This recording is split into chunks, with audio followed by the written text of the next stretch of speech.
going to start now. Good morning and a very warm welcome to all of you from India Rights Network. We have a fantastic audience on this morning from all over the world. Happy Africa Day and Eid Mubarak greetings. My name is Manish Chand. I am founder and CEO of India Rights Network and India and the World magazine. I am delighted to see so many friends and Africanists from across time zones and geographies in the world, from Paris, London, and Glasgow to Johannesburg, Nairobi, Addis Ababa to Marrakesh. A spectacular dream audience here. Can all of you hear me? Am I clear to all of you? Yes. Okay. This is probably the first international webinar focused on Africa, which is being hosted from India since the pandemic erupted 3 months ago. Without much ado, let me begin today's conference. Honorable Mr. Rahul Chhabra, India's High Commissioner to Kenya and Ambassador to Somalia, Dr. Anil Suklal, Deputy Director General, DERCO, South Africa, His Excellency Mr. Alem Woldemariam, Ambassador of Eritrea in India and Dean of African Group Heads of Mission in India, Her Excellency Ambassador of Uganda to India, Grace Ekilo, His Excellency Morocco's Ambassador to India, Muhammad Maliki, His Excellency Ambassador, Her Excellency Ambassador of Ethiopia to India, Sita Mulugeta, His Excellency Sekou Kase, Ambassador of Mali, David Raskina, Managing Director, Exim Bank, Ambassador Virendra Gupta, Professor Rajan Harse, Pranav Kumar, Excellencies, friends, gentlemen and ladies. A warm welcome to you once again. It's my honor and privilege to welcome you to this very important and timely conversation on the multifaceted India-Africa partnership in time of pandemic. I thank all speakers and participants who have found time amid their numerous other engagements to join this webinar. Ladies and gentlemen, we have gathered at a rare moment in world history when the entire world is being ravaged by a microscopic microbe, and we in India, Africa, and the rest of the world are struggling to find various innovative ways to combat this killer pandemic and minimize death and devastation unleashed by it. Africa Day is celebrated across the world on May 25 to mark the foundation of the Organization of African Unity and a rising continent's liberation from the yoke of imperialism and colonialism. The theme for this year's celebration is silencing the guns, creating conducive conditions for Africa's development. Silencing the guns in Africa was reaffirmed as a flagship project of Africa's Agenda 2063. This year, the continent, like the rest of the world, will renew its pledge to liberate itself from the scourge of the coronavirus pandemic, which has cast a long shadow over the region and the world. India and Africa, which once walked hand in hand to combat colonialism and imperialism, have now joined hands to combat the pandemic. Dear friends, the pandemic may have interrupted the Africa growth story momentarily, but the medium and long-term prospects of the continent still look very bright. Similarly, India, the fastest growing major emerging economy, has suffered ravages of the pandemic, but its people and leaders have shown rare courage and vision to script a new chapter in the country's development journey. Against this larger backdrop, we at India and the World magazine and India Rights Network think it is an appropriate moment to host a virtual conference on the Africa Day. The overarching theme of today's webinar is mapping next steps in India-Africa partnership, pandemic and beyond. As the theme suggests, the conference will focus on enhancing India-Africa cooperation in the immediate context of the pandemic and also in the post-COVID economic recovery. Taking a long-range view, the virtual seminar will seek to map the future trajectory of the India-Africa partnership in accordance with 10 principles of the India-Africa partnership outlined by Prime Minister Narendra Modi in his visionary speech to the Ugandan Parliament in July 2018. The discussions will explore how the India-Africa partnership can align with Africa's Agenda 2063, which crystallizes the continent's vision of its own resurgence. As Prime Minister Modi said, our development partnership will be guided by your priorities. It will be on terms that will be comfortable to you, that will liberate your potential and not constrain your future. At this stage, let me very briefly speak about my organization. We at the India Rights Network and TGII Media launched India and the World magazine over 2 years ago in New Delhi with the overarching objective of providing an agenda-free narrative and perspective on global issues and developments from India's point of view. The magazine is published by TGII Media Private Limited. Our core areas of operations include media, publishing, research, consultancy, and advocacy. Eminent diplomats and experts are part of board of advisors for the magazine as well as our organization. Ladies and gentlemen, coming back to the pandemic, it has underscored the urgency of moving beyond polarizing agendas and to act in the spirit of oneness and solidarity. The spirit of oneness is beautifully evoked by young Nigerian poet Sage Hassan. It's called One. Let me read out. Billions of people all struggling to fulfill seemingly different agenda, but we are all in pursuit of one collective destiny. We all need just one dream, one day, 1 hour, 1 minute, 1 second, 1 moment. Today, in the next nearly 2 hours, we hope to converse in the spirit of oneness and forge a blueprint for advancing India-Africa partnership in combating the pandemic, as well as in exploring the agenda for the 4th edition of India-Africa Summit, which is expected to be held in the next few months. Ladies and gentlemen, now let me introduce our keynote speaker. We've all been eagerly waiting to hear Mr. Rahul Chabra speak. Mr. Chabra is currently India's High Commissioner to Kenya, Ambassador of India to Somalia, Permanent Representative of India to UNEP, Permanent Representative of India to UN Habitat, and Secretary Economic Relations Designate Ministry of External Affairs. Earlier, he was Ambassador of India to Hungary and Bosnia and Herzegovina from August 2015 to October 2018. At headquarters, he worked as Joint Secretary, Central Europe in the Ministry of External Affairs. He conceived and organized the first 2 editions of the India Central Europe Business Forum, which has now become a regular feature in the Indian business calendar. During this assignment, he was instrumental in focusing India's foreign policy towards Arctic and the V4. An alumnus of the prestigious St. Stephen's College, Delhi School of Economics, and Indian Institute of Management, Calcutta, Mr. Chabra worked tirelessly to promote foreign investment flows into India. If I go on reading Mr. Chabra's resume, we'll spend quite a bit of time, so I'm going to cut that slightly, abridge it slightly. Mr. Chabra is speaking to us from Nairobi, the Kenyan capital. I believe there's beautiful weather out there. What Mr. Chabra says at this webinar will be watched closely in Africa, and among those who follow India-Africa relations closely, as he's set to take charge as Secretary ER in India's Ministry of External Affairs.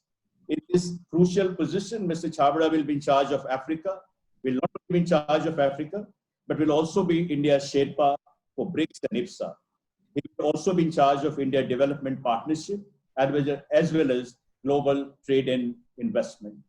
With these words, I invite our keynote speaker, Mr. Rahul Chabra, to address this audience. The floor is yours, Rahul. Good morning, ladies and gentlemen. Happy Africa Day, Eid Mubarak. But I thought before I get on to the actual course of the seminar, just a little personal note in the interests of full disclosure and complete transparency. Africa really has a very special place in my heart. What Manish did not read out and was not part of the bio is that while serving in Dakar, Senegal, completely the other coast, I'm at the moment on the east coast, but on the west coast of Africa, over 30 years back, both my sons were born in Dakar. So they are petit Dakarois. So I really have a very special place for Africa in my heart. So on that note, just before we get to the next steps, I thought we'll sort of just quickly to sort of put the context right, get talk about the current situation. That's how I'm planning to structure it. We'll go over the current situation in Africa, India's role, how India intervened over the last few months, and maybe we'll take it over the last 3-4 years. Uh, that'll be the second part. The third part will be how it fits in with the AU Agenda 2063. And we'll end with the fourth part, the next steps, and the motivation for the next steps. So we'll do it in that format. So let's start with the current situation, of course. A national lockdown across most of the continent. Where it has not been a national lockdown, like Kenya, it's a dusk to dawn curfew. So all the same, devastating impact on the economy, loss of income, fear of contagion, heightened uncertainty. I mean, you know the effects, so I don't want to go over it. But what we need to keep in mind is that it will have huge economic, social, technological, geopolitical impact globally, but more so on this continent, Africa. So we need to prepare for that. Most of the countries are LDC countries with very high public debt, high budget deficit, about 6%, leading to balance of payment strains. Just to tell you that this pandemic here, is, particularly in Kenya, has come after they just suffered the ravages of drought. They were in the middle of floods and a locust invasion. So on top of that, the pandemic has sort of come. So it's not really been a moment when the economy was really ticking along in that sense. The forecast for the African economy, sub-Saharan Africa, is a decline of 2.1 to 5.1%. That, just to put it in quantitative terms, a decline of $37 billion to $79 billion is the forecast. Last year, this part, the sub-Saharan Africa, grew by 2.4%. Of course, this is also going to be exacerbated with the decline in international commodity prices. The demand for exports are going down. Foreign exchange reserves are going to be under great strain. The response, AU has set up a COVID response fund, $12.5 million from the bureau members of the AU's, $4.5 million for the Africa Center for Disease Control. So those sort of measures will come in. But where India sort of begins to step in is the G20 meeting, which Prime Minister attended virtually. And sort of that call for a comprehensive stimulus package has been well received by India. Deferred payments, they asked for suspension of interest payments on external public and private debt. And there was a request from the AU that not to suspend medical supplies. So that sort of puts the context of where we are today. Coming to how India responded immediately, Prime Minister spoke telephonically, as many of you may be aware, to the President of South Africa, the chair of the AU. He spoke to the heads of state, heads of government of Uganda, Ethiopia. So he spoke to several African leaders. That was also followed up by External Affairs Minister Dr. Jaishankar, who spoke to several foreign ministers, including the Kenyan foreign minister. You may be wondering, I mean, just speaking, I mean, these are really very reassuring calls, at least the feedback I got from Kenya, where I am currently. They felt extremely reassured after the discussions with the top leadership. So these calls, of course, many of us have been in this business for long, have an impact which may not be completely evident to the general public. Coming to the second part of our response, India is the pharmacy of the world. We've provided medicines to over 85 countries, but more importantly, 32 in Africa. 32 countries in Africa received medicines, and including drugs which were banned for export because India needed it internally, but there were one-time waivers announced. including hydroxychloroquine and all that. So that was again a fallout of the talk between External Affairs Minister Dr. Jaishankar and CS Rachel Omamo here in Kenya, but in other countries also. I don't have the details as of now. The third part was the request made at the G20 summit, the debt service waiver. India has already got requests from 5 friendly African countries, and that's being looked at very positively. It's as per the IDA norms and the G20 sheet, so that is also being looked at. Going back a bit more than the current situation is the lines of credit offered by Exim, which I don't want to get into too many details since we have Mr. Eskina here on the panel. But Africa is the second largest recipient of our overseas assistance, which include over 181 lines of credit. 41 countries get it. It's 42% of our overall lines of credit, comprising $11 billion. But the critical part here is we just finished a project a few months back, inaugurated by President Kenyatta here in Kenya. And that was the largest textile mill on the East African coast.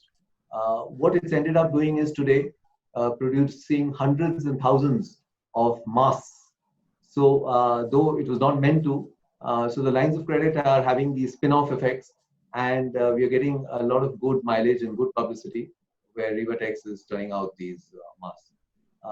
In addition, of course, the buyer's credit that Exim Bank gives over the last 5 years, over $1 billion have been given out. While talking about Exim Bank's role just a little bit at the end, they've also helped set up 6 IT centers, 7 vocational centers, entrepreneurship centers. So we've been working on those fronts also. But while I was telling you about Rivertex, it also reminds me of another incident that just happened a few weeks back here in the Kenyan context, where Kenya requested for chlorine for water treatment, and that was also facilitated. So it's not only drugs, there's chlorine for water treatment, and as I mentioned, locusts. So the FAO wanted a movement during the complete national lockdown in India, the first 3 weeks, for pesticides to be moved out of India, and we were able to do that to facilitate. So India has been helping in not only the direct context where you hear about the drugs, but there are other important, very important facets of our assistance. Coming down to the other longer term, what we've been doing is the duty-free, quota-free market access, which you're all aware of, is giving access to African exports. Investment, we are with $54 billion. We are the third largest investor here, fifth largest investor here. But it is also facilitating African exports to third countries and intra-African trade. So in terms of investment, trade increased over tenfold over the last decade and a half, 2 decades. It's declined with the end of the commodity super cycle, and it's now at about $70 billion, still quite a substantial sum with a lot of scope for further growth. Oil price declines have contributed to that decline in the bilateral trade also. India is the third largest export destination in Africa. Then coming to the cultural outreach that we've done over the last few years to connect with Africa, 15 festivals of India over the last 4 years, 12 for the first time. Kenya, Tanzania, Senegal, there have been many countries where it's been for the first time. We are also looking at a festival of Africa in India. We are looking at ramping up the Distinguished Visitors Program. So that's on track. The other part that I wanted to mention was the 50,000 scholarships over the last 5 years. We are very close to getting that figure through. So lots of Africans coming in for India for training. We also have given over $600 million, it's close to $700 million of grant assistance. The last part that sometimes gets ignored, which I just wanted to highlight, are these links that have been going on over the last. This is much more than the last few years. Now we're talking of generations. In Kenya, I can speak with authority. That's at least 5 generations. Is the diaspora, really a living bridge. So the diaspora link should never be ignored in the African context. In terms of that, it leads me to the people-to-people connect. E-visas for 33 countries. Visa on arrival. Some of the African countries have already given visa on arrival to us. Air connectivity. Over 8 air carriers are connecting now directly to India.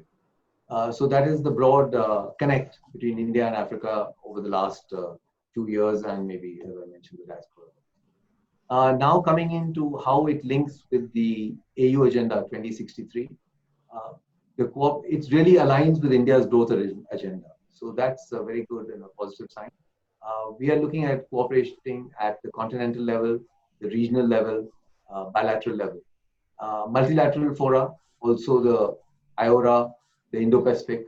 So there's multiple fields where we connect.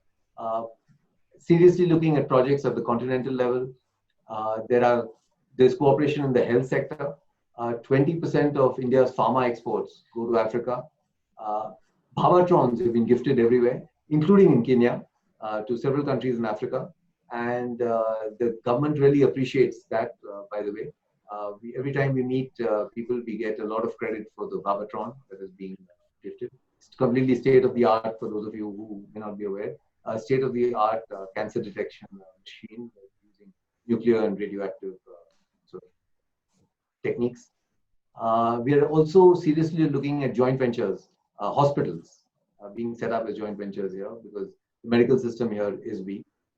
So that is again fitting in with the Agenda 2063. Looking at collaborating with the Africa Center for Disease Control, the Africa Medical Agency. In terms of peace and security, silence the guns, Manish spoke about that. Africa's standby force. In terms of maritime security, we are looking at defense and security. There are new threats and transnational crimes, which we'll be collaborating on. We've just gifted 2 naval vessels to Mozambique a few months back. India, after Congo in 1960, today has reached to be one of the largest contributors to the UN peacekeeping forces here, with over 5,000 currently based in Africa in 5 different operations going on. So in peace and security, we have a big contribution. Mapping of the continental shelf, connectivity, climate change, extremism, counterterrorism. So these are all issues that sort of fit in between the Agenda 2063 and India's agenda. I come now quickly to the next steps.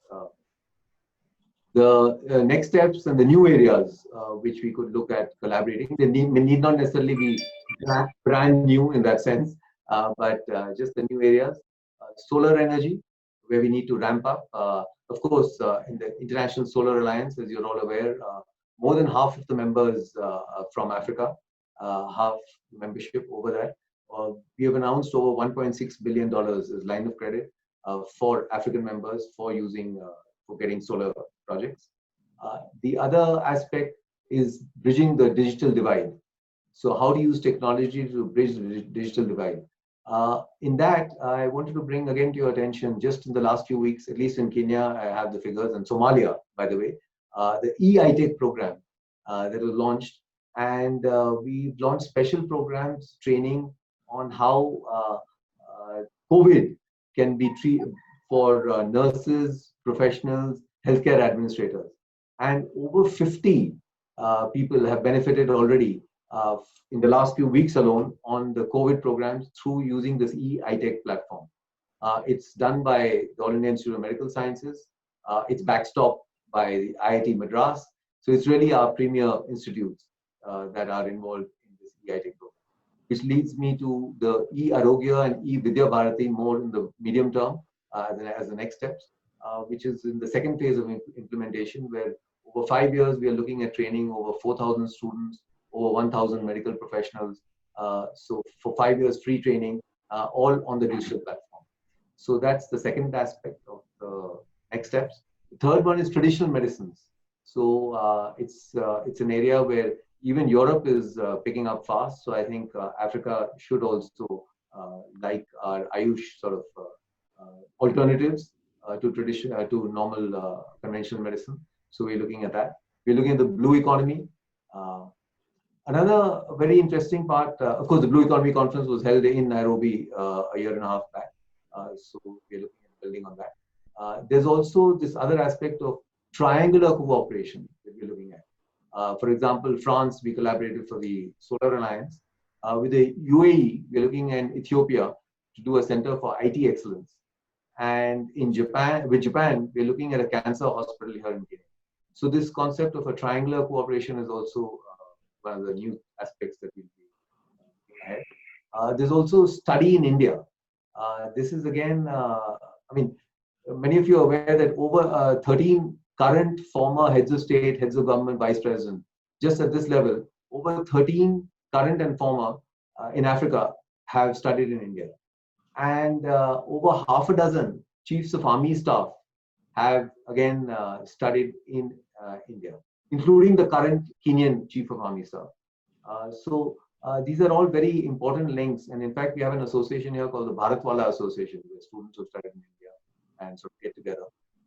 What's more interesting now is coming out and which needs to be actually promoted. Because India, I mean, to compare to Africa, so rather if each country, one state focuses on it. So Gujarat, in fact, we had a delegation coming in from Gujarat, and the sort of response they got, hundreds of students registered for universities in Gujarat in the space of a day and a half. And some of them are getting scholarships, some of them are going to pay their own way. So we need, so if we had all these chiefs of army staff, 13 current former presidents studying in India before the program was actually, the study in India was launched, so you can imagine the impact proactive program will have. Another sort of aspect where we are looking at a new area is women empowerment. So there are all these areas which are the new areas that we could look at as the next steps.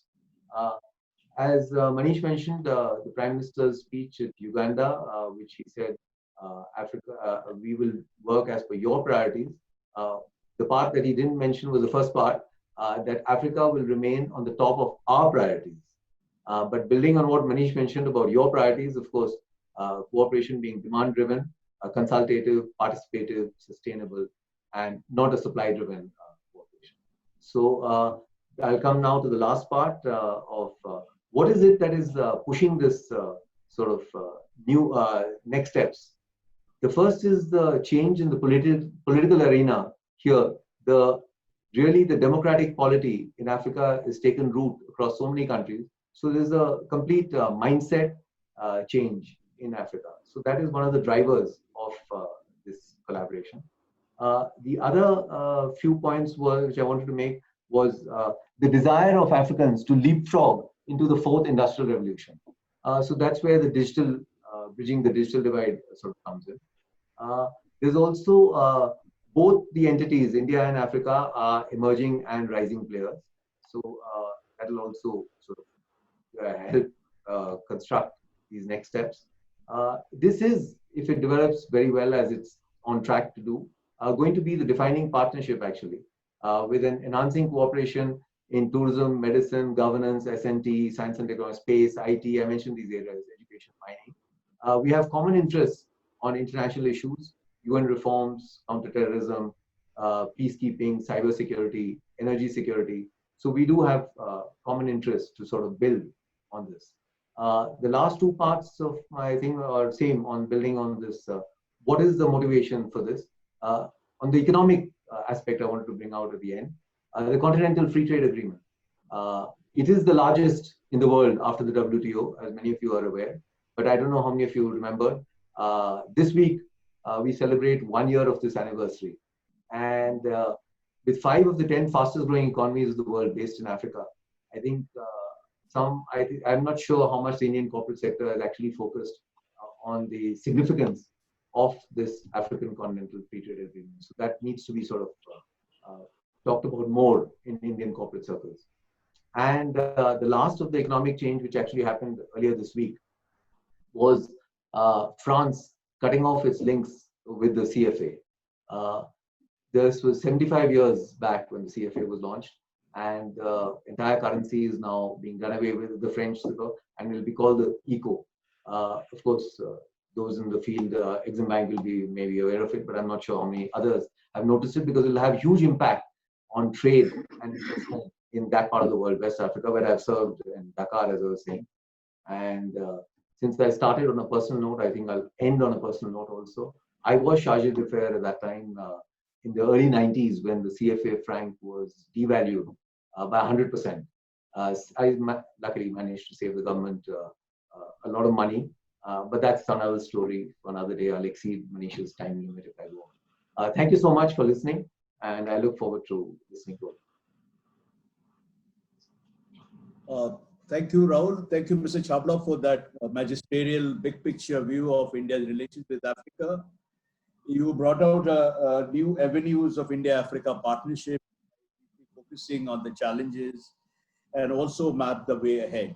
In the interest of conserving time, and of course, we will hear more from Mr. Chhabra as he takes over, the kind of, he's going to be in charge of steering India's Africa diplomacy very shortly. So thank you very much for that big picture speech. Ladies and gentlemen, now we move on to the conference, that is a panel discussion. Before we begin, essentially, I want to outline some ground rules for all speakers as well as participants. As we have a galaxy of very eminent speakers, it's a star-studded panel. I'm structuring the panel discussion in form of Q&A.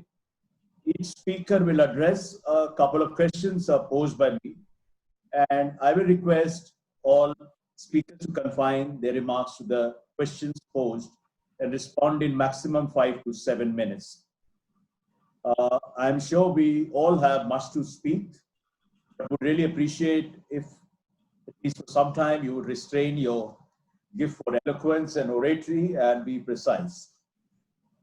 To make the webinar more interactive, I also invite questions from participants will like to pose to an individual speaker. I will pose them to the speaker on your behalf in the course of the presentation itself. We will, of course, come to a full-fledged Q&A session. Mr. Chhabra has also agreed to take a few questions after all speakers have said their part. So let me move on to the next speaker. I'm not sure whether Ambassador of Eritrea is with us today. I don't see him here. He was telling me he's not too well and he would very much like to be here, but I don't see him here. He has sent me a short message. Ambassador of Eritrea, as you all know in this audience, probably many of you, he's Dean of Heads of African Mission in India. So in some ways, he speaks for the entire diplomatic community, resident diplomatic community African, posted in Delhi. Some excerpts on behalf of the Dean of Heads of African Mission. He says, it's a great pleasure for me to deliver this message that happens to coincide with the 2020 Africa Day celebrations.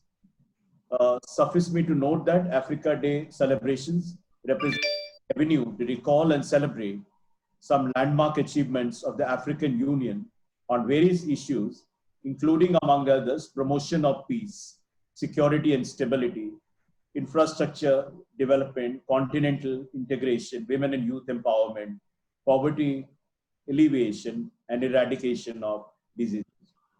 The theme of this year's celebration is silencing the guns, creating conducive conditions for Africa's development.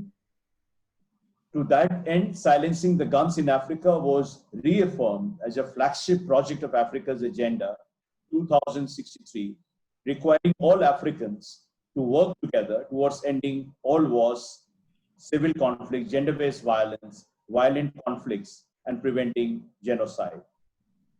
Sadly, however, instead of taking stock of achievements and challenges, we've been confronted by a different kind of war, the novel coronavirus disease or COVID-19, a health pandemic that has been ravaging the world since it was first identified in January 2020. He goes on to speak about in his message about the third India-Africa Summit and the really important part and his appreciation for India providing much needed medicine to many African nations in this hour of need. He has an important request, and that with Mr. Chhabra around, he may like to take a note of this. He says that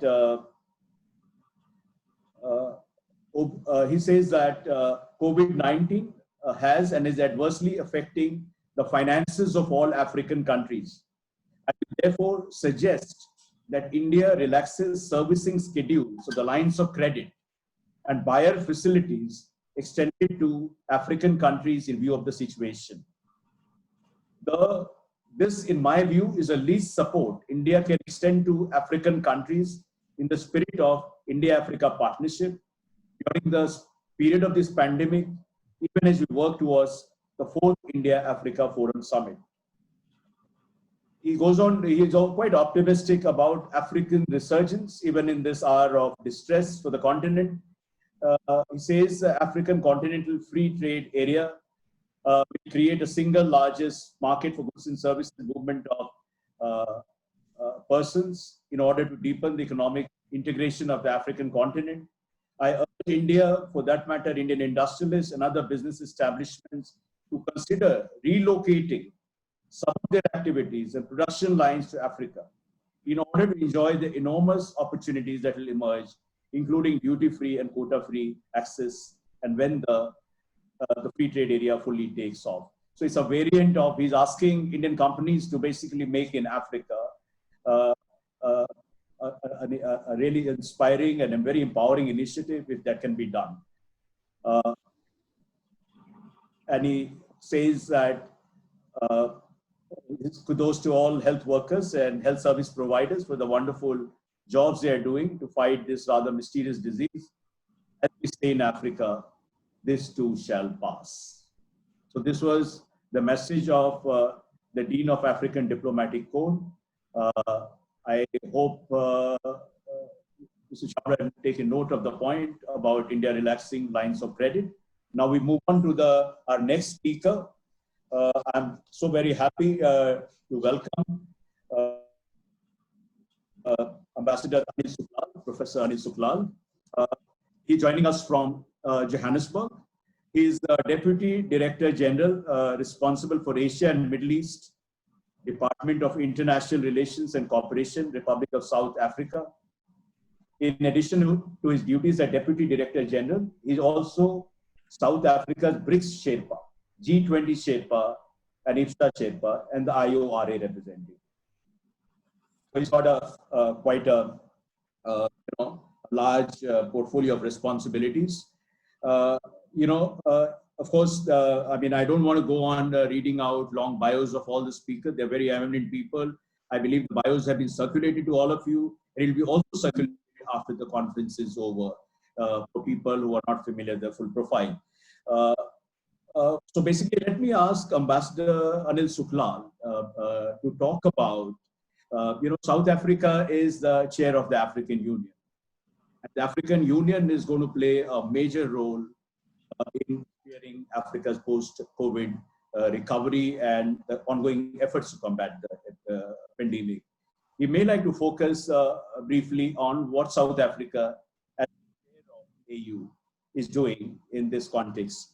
And number two, he should also look at, given his portfolio as his, role as South Africa's BRICS Sherpa and IPSA, the role of multilateral or plurilateral in combating the pandemic. Over to you, Professor Suklal.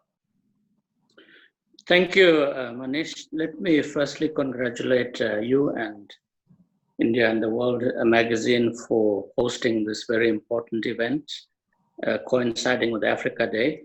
Happy Africa Day to all of our colleagues, and Eid Mubarak to our Muslim sisters and brothers.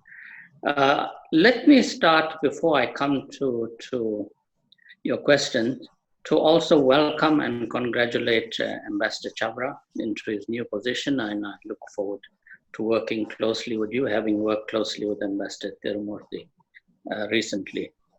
I think the pandemic is a pause moment for the entire global community. It's also a great leveler. It doesn't matter whether you are a large or a small country, rich or poor, or from which part of the world you have come from. We are all equally affected. And I think this year is an important year for the global community as we mark the 75th anniversary of the founding of the UN. But for Africa, it is equally a seminal year as it is the year in which the African Continental Free Trade Agreement was going to be operationalized. 1st July was actually the date for to operationalize the agreement. South Africa is in the fortunate position of having the privilege and honor to chair the African Union for the second time. We chaired it when we transitioned from the OAU to the AU in 2002 in Durban, and once again we assumed the chairship in February this year. And President Ramaphosa at the summit in Addis on the 9th of February this year outlined the key priorities that South Africa will focus on. And the focus has been on continuity. He spoke about focusing on the issue of economic integration of the continent, the political integration of the continent, fully operationalizing the African Continental Free Trade Agreement, the advancement of women, especially women's economic empowerment and entrepreneurship, promoting the values of good governance and democracy, working closely with the African Union and the UN, and of course, promoting peace and security on the continent by emphasizing the AU's focus on silencing the guns. These were the key priorities outlined by President Ramaphosa. South Africa was due to host an extraordinary summit at the end of May, 2 summits back to back, one focusing on silencing of the guns and the other on the African Continental Free Trade Agreement. Of course, because of the challenge of COVID-19, these have been postponed, but they are still on track. I think Ambassador Chabra has outlined in great detail the deep cooperation between India and Africa on various levels. I think it's important to keep that at the back of the mind. But it's also important to understand that over the past 3 or so decades, Africa has entered into a number of key partnerships, the India-Africa partnership being one of those. And we have been privileged to have witnessed 3 of those summits. I was a participant in the December 2015 summit in Delhi, and we are busy preparing for the 4th summit. But perhaps what we need to ask ourselves in this period of reflection forced upon us by the tsunami of the pandemic is how can we do things slightly differently? And how can Africa and India maximize this partnership going forward post-COVID? There are a number of fault lines that have been exposed on the international front, be it political, economic, and other areas, that has shown us our weaknesses and our vulnerabilities. Most for the African continent, I think it has been fortuitous that we have put forward this template of the Continental Free Trade Agreement, and it has been most timeless.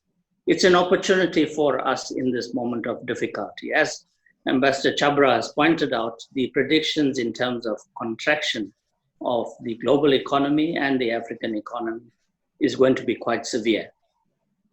And as was pointed out at the G20 summit, Africa is going to need a lot of assistance. We'd also like to thank India for the assistance they have been providing to the African continent, South Africa included, in the telecon between Prime Minister Modi and President Ramaphosa in his capacity as AU chair. They spoke extensively about this cooperation and what more can be done in this field.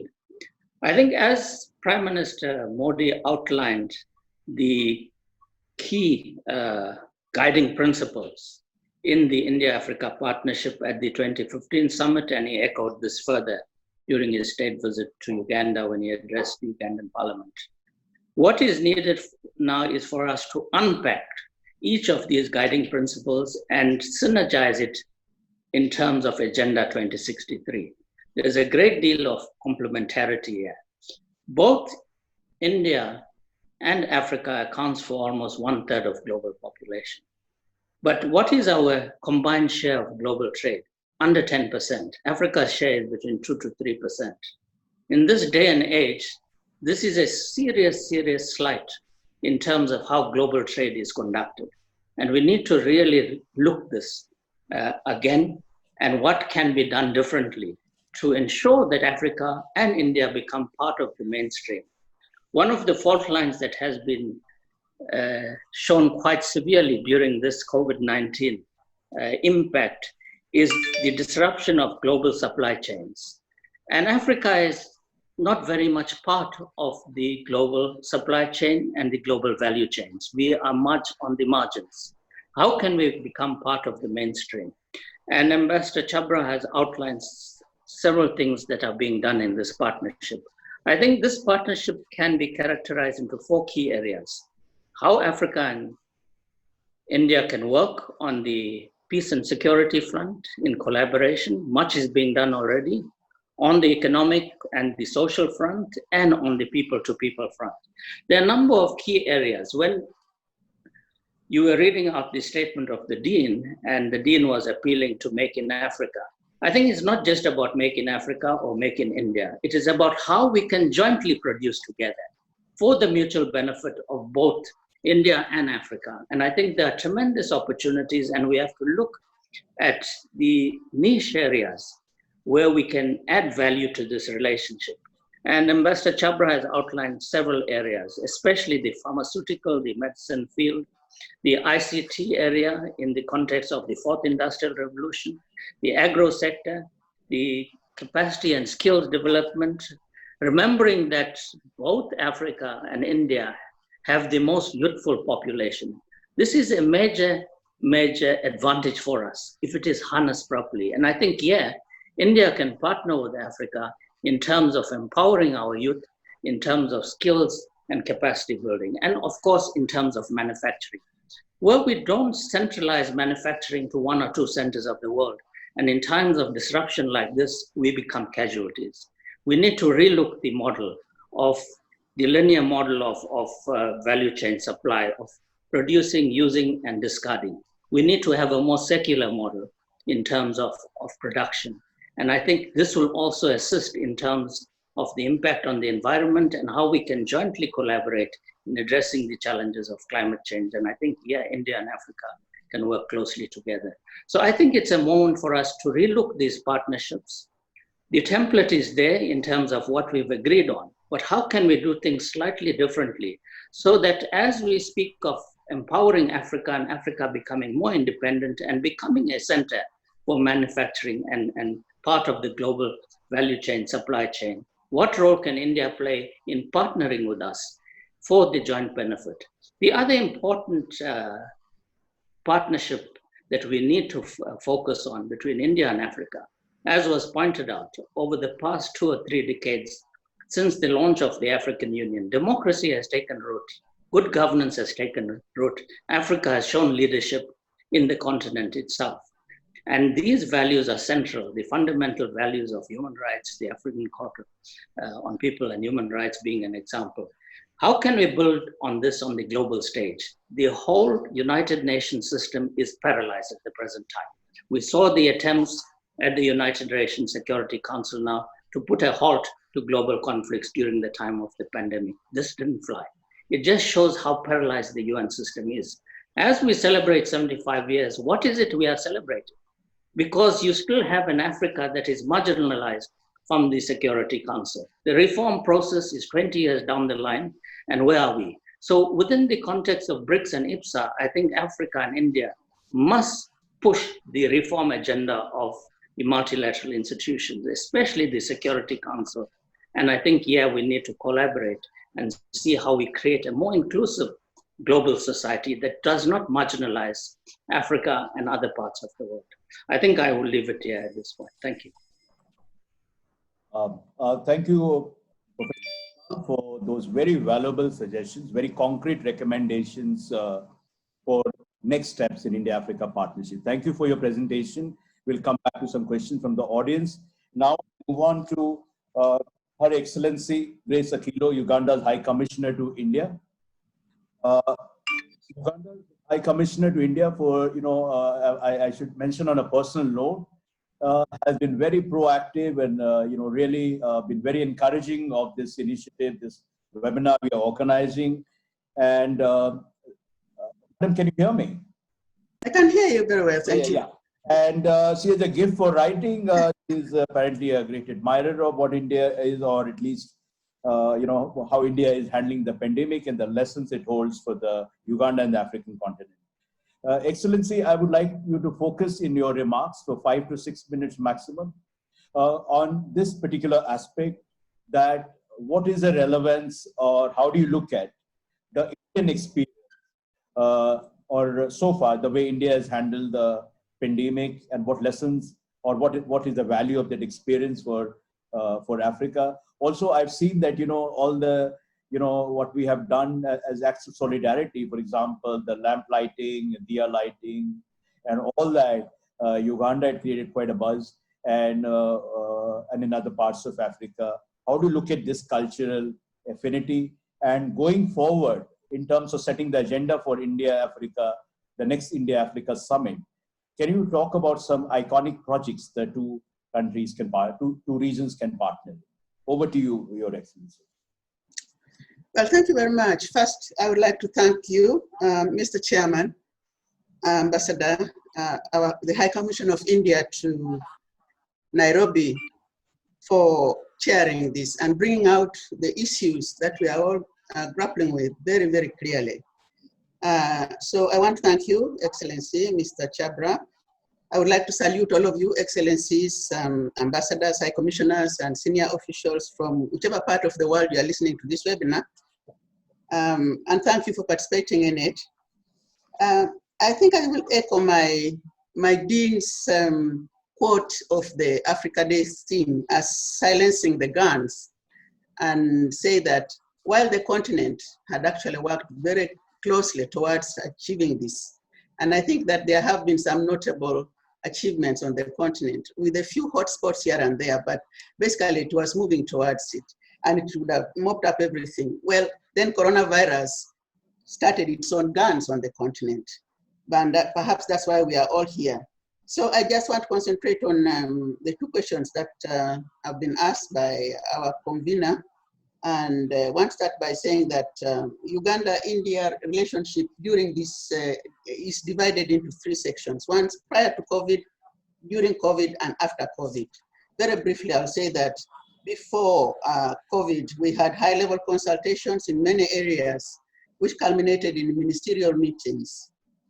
We were working on a mechanism to establish collaboration between our drug agencies, especially in Uganda, in my country, Uganda. They wanted to collaborate with the counterpart agency, of course, bigger, with the wider responsibilities, the drug agency of India.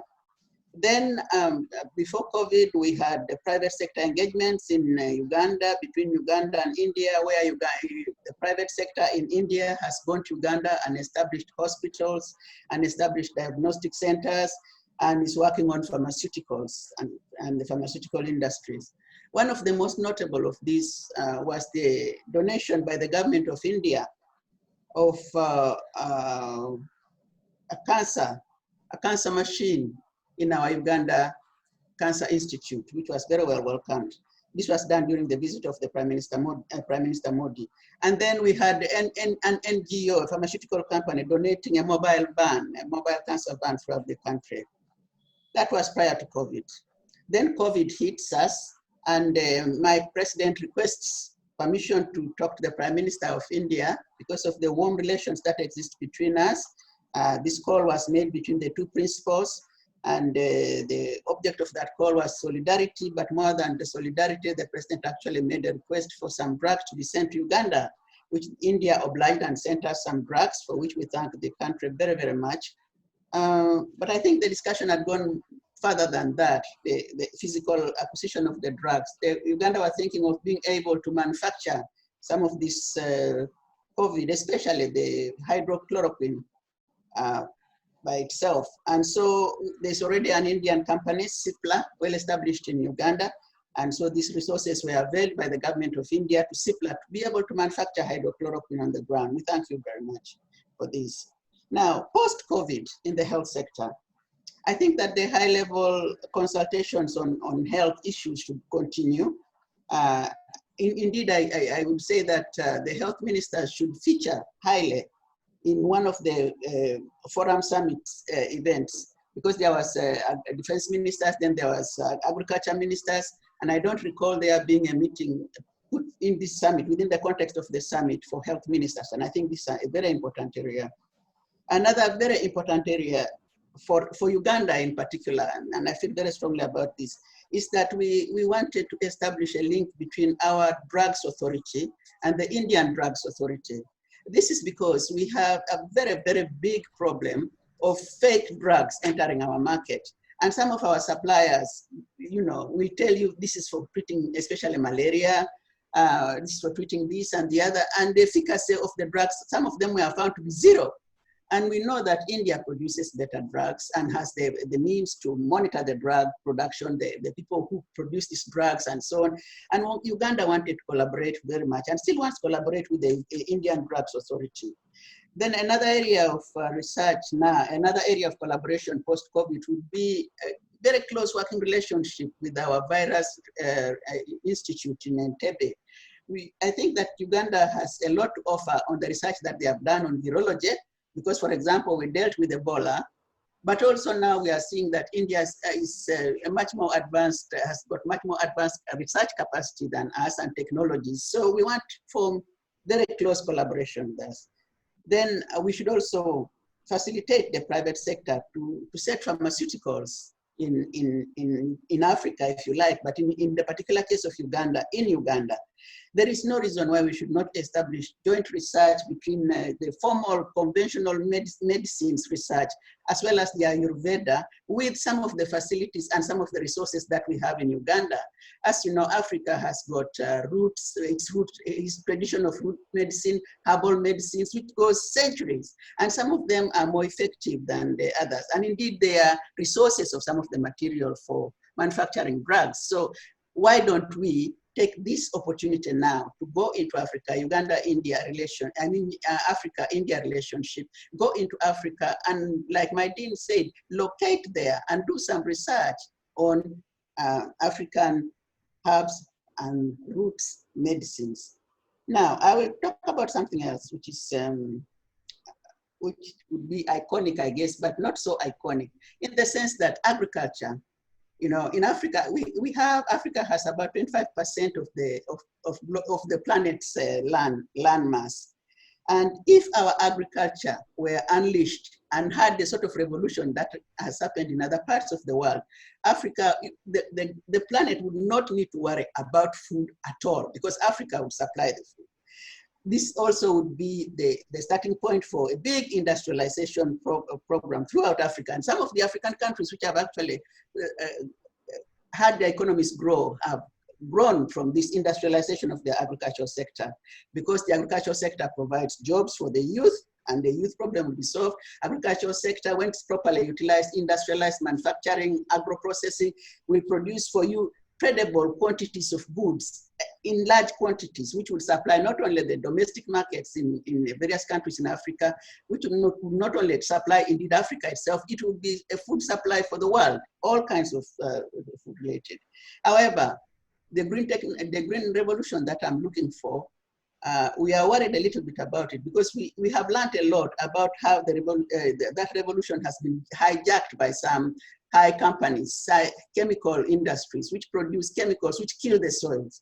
So we have had the advantage of looking at the green revolutions in other countries, indeed in India, how you attained it with your massive irrigation, massive fertilizer use, and so on, and farmer education and adaptation. You were successful in that. So we would like to learn, and if we were to move into that area, India would make a big impact, because the most important thing in a person's life, all of our lives, is food. And I think one of the items that we all were very worried about during the COVID experience was where to get the next food from. Unfortunately for India, it was in bountiful supply, but it could have been. Some people didn't have enough in some other areas. And so a revolution, Africa's green revolution, should be what we should focus on. Now, with this revolution comes the issue which my dean again talked about, domesticating some of your industries in Africa. Africa's agriculture is embedded with so many problems, but yet it is an agriculture which is dependent on old technologies. India has got a large array of agro-technologies which could be manufactured on the continent, and some of them could be reproduced for the particular circumstances, the soils and the land area and so on of the regions in Africa. So why don't we domesticate this on the continent? Last, let me touch very, very briefly on the funding mechanism. Now, our chairman talked about lines of credit, for which I thank him, but I think that we have to look at these lines of credit, or the money that India is putting out to Africa with a lot of creativity, because some countries may not be able, all of us now are worried about self-reliance, and the issue about self-reliance, one of the issues around self-reliance is this fear of, being financially strapped, debts, foreign debts. So, and many of us are looking at it now. Now, on the other hand, we have a private sector, which India is famous for, which could take advantage of this money which India has for Africa and use it creatively to achieve the same goals in Africa. So while we're talking about lines of credit, I think one of the areas we'll need to look at in this post-COVID analysis of our relation is how we can actually get the money that India has for Africa developed and not make a loss out of it. Because I understand the principle is that if you give out the loan, you get some returns from that loan. I want to stop there, and I want to thank you again very much for giving me this time, and I hope I haven't taken too much of it. Thank you very much. Thank you, Excellency, for that very pointed presentation, especially your suggestions on the way ahead in the agriculture and manufacturing sectors. I'm going to deviate slightly from the program that was circulated. I want to shuffle African and Indian panelists. May I now invite Exim Bank Managing Director, David Raskina, to speak about India's development in Africa. Mr. Raskina, are you there? Yes, very much. Yeah, okay. So you have 5 to 7 minutes and please focus. My 2 questions to you is that obviously because of the lockdown and, complete devastation of sorts that have been, unleashed by the pandemic, how do we implement these lines of projects? And we have the whole lot, Africa is the second largest recipient of Indian lines of credit. How do you see this going forward? Do we have a roadmap of the sort? So essentially, how do we carry in these very difficult and trying times?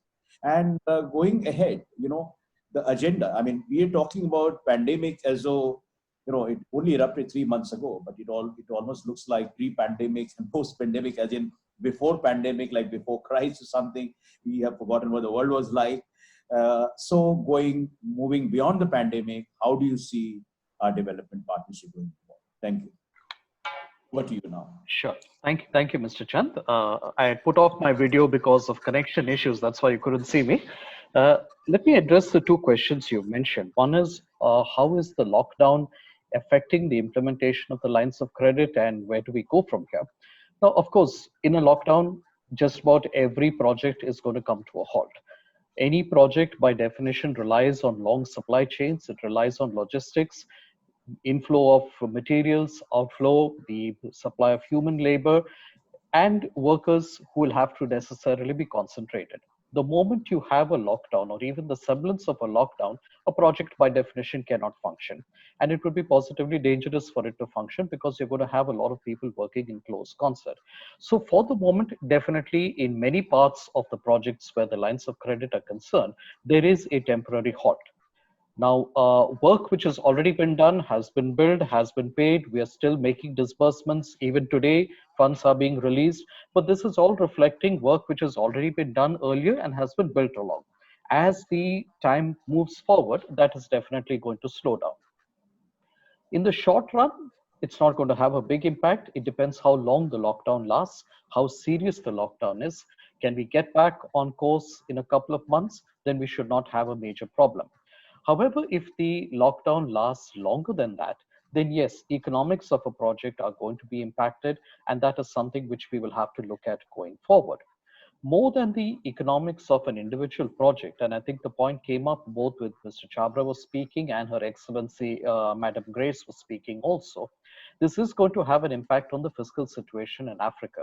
Most of the African economies are dependent on two major sources of revenue. One is commodities and the second is tourism. Both, unfortunately, are going to be hit.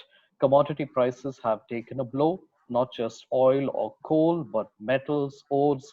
In parallel with the decline in economic activity across the world, all commodity prices have taken a blow. So this is very good news for commodity importing countries. It's not at all good news for commodity exporting companies. More to the point, tourism is a huge revenue earner in many African countries, and naturally, with the COVID, tourism is simply not going to happen. So you're going to face a crunch on fiscal revenues exactly at a time when expenditure, especially on the health sector, is going to go up. So this means there is going to be a significant fiscal crunch both from the inflow side as well as the outflow side. And this brings me to the second part of your question, which you wanted me to speak on, the role of financial institutions. Where do FIs come into the picture on this? Now, here is where I would separate the role of financial institutions into what I would call the commercial financial institutions and the development financial institutions. The development financial institutions, of course, you have the multilaterals like the World Bank, the African Development Bank, and I would include within that the Exim banks like the Exim Bank of India, which has the privilege of implementing the Government of India's lines of credit program. We have the honor of being the operating agency and have been doing so since 2003. Using our financing network and our ability to raise funds and manage projects. Such funding tends to be very long duration. For example, the Indian lines of credit range from anything from 15 to 25 years, including a moratorium period. So here the burden on a government tends to be much smaller as compared to what I would call the commercial financiers, which are predominantly the bond markets or the syndicated loan markets. Now, the bond markets or syndicated loan markets have a link to the tenor of the loan. So as a result, in order to keep pricing under control, countries tend to go in for relatively shorter term financing, 3 years, 5 years, etc. And this has a huge impact on debt servicing. Now, if we are going to address this issue, and definitely it's a very valid point, then all of us have to work together. You cannot have a situation where one set of financiers is moving in one direction and another set of financiers is moving in another direction. And the elephant in the room here, of course, is the particularly large lenders. The large lenders to individual African countries are in a position where the debt burden is extremely compelling and needs to be addressed on priority basis. So the need of the hour here is for all the G20 nations perhaps to sit together so that we do not have the classic economics problem of the freeloader. The freeloader problem in economics is well known. You cannot have one country or a set of countries benefiting from the views of the other parties, and that is something which we need to look at going forward. Nor is this the time, of course, to change the system. Assistance to African countries is ongoing. Even today, I am getting proposals which have been cleared by the Honorable External Affairs Minister and the Honorable Finance Minister for lines of credit. Exim Bank is even today clearing new lines of credit proposals, new projects. So there's been no change. Because of the lockdown, we probably are working from home, as you can see from the rather interesting background behind me. But other than that, our functioning has not been impaired at all. Going forward, however, there are some areas definitely that we can look at. Certainly, health is an area which all of us, perhaps all around the world, need to look at in greater detail. We have spent our time on building physical infrastructure, on building manufacturing capability, and absolutely nothing wrong with that. But we do need to look at education and health, the soft infrastructure, which perhaps gets less of the glamour, but in the long run is much more useful for a country.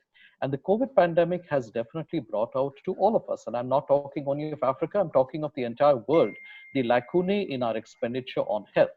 Perhaps we can make a start with that in Africa. There are several of the lines of credit which are addressing the health sector in countries like Zambia, in countries like Cote d'Ivoire, and I'm sure we would like to look broadly across it. And Mr. Chabra has already made the very valid point that the Indian lines of credit are at the volition of the countries, that there's a choice of project, the choice of utilization of the lines is from that of the user government, and we do not try to impose our views on that. Was that well for me, Mr. Chand?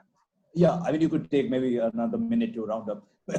Okay, sure. And sure. The final point I would like to make is we need to encourage investment more. The projects under the lines of credit are certainly excellent, but Mr. Chabra already made the point of Rivatex. Rivatex was the rehabilitation of a textile plant by Indian machinery, by Indian technology. But that plant today is manufacturing an item, as he rightly pointed out, of masks, which it was never intended to make in the first place. But that shows how versatile a manufacturing unit can be and how investment into productive capacity in Africa will be a win-win situation both for the country in Africa as well as for India as well. Let me stop at this point. I have a lot more to say, but I do Yeah, I understand know. your time constraint. So let me hand it back to you and take questions later. Thanks so much. Thanks for a host of excellent suggestions going forward. We are going to be publishing and putting together all this. So at that point, you could probably add each of the speakers, so that it's available for circulation. We are just constrained by time, and I know. So let's move on to the. Thanks for your presentation. Now let me move on to the next speaker, Her Excellency Tisita Mulugeta, Ambassador of the Federal Democratic Republic of Ethiopia. She's the only lady in this panel, and I'll welcome you, madam. Let me read out very briefly, apart from being the ambassador of Ethiopia to India, she's also accredited to Sri Lanka, Bangladesh, and Nepal. She's a PhD from University of Norway, and she's somewhat of a scholar from what I can gather. Excellency, welcome to this webinar. Briefly, two questions I would like you to address. Talking about Ethiopia, we have a kind of a special relationship, especially when we talk about development partnership, Indian investment in the sugar industry and all that. People to people relations are quite robust. At this point, Ethiopia, apart from the bilateral relations, is also the headquarters of the African Union. From Addis, and this is a question, what does it look like to you? The pandemic situation, a big picture view, what is happening in Ethiopia, what are your expectations from India?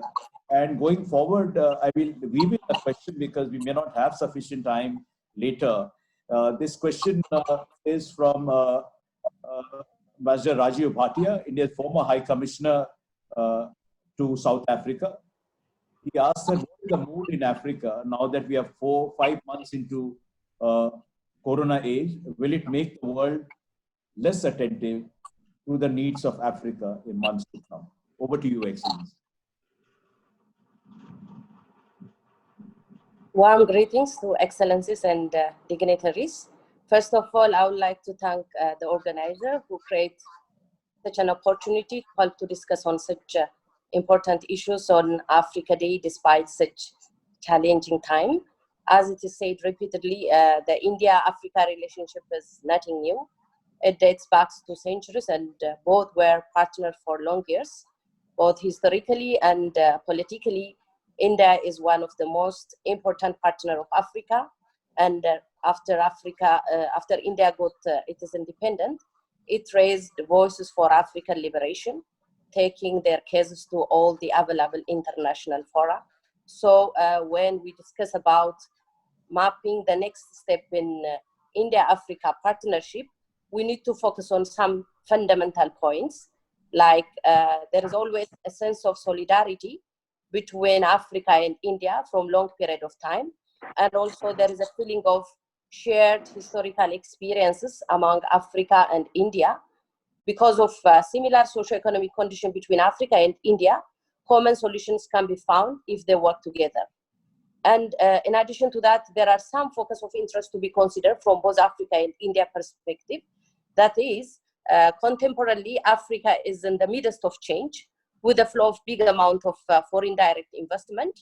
It is also a continent named as a new growth pole with competitive and visionary population and ample amount of natural resource.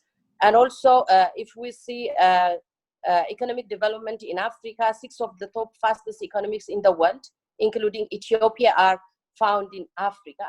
And on the other hand, India is a great nation with a consistent GDP growth, whereby its fast economic expansion can be an example of emerging Africa. And India has been a long partner for development in Africa. So though the coronavirus outbreak put the planned activities of the fourth Africa-India summit suspended for some time, it is my personal belief that the cooperation will continue in a stronger manner than before, because there is a common understanding that solidarity and international cooperation are more than ever necessary to address this pandemic. As different sources shows, so far African countries are taking different measures, both individually and collectively, to mitigate the virus. For instance, as a country, Ethiopia established a high-level national COVID-19 preparation and response task force. A wide range of economic packages are designed to protect the most vulnerable section of the society, as well as sectors that have been adversely affected by the pandemic. And Ethiopia has also played a decisive role on behalf of Africa by requesting the G20 countries to grant debt relief and provision of COVID-19 emergency financing package to help even to cope with the health and economic emergency across the continent.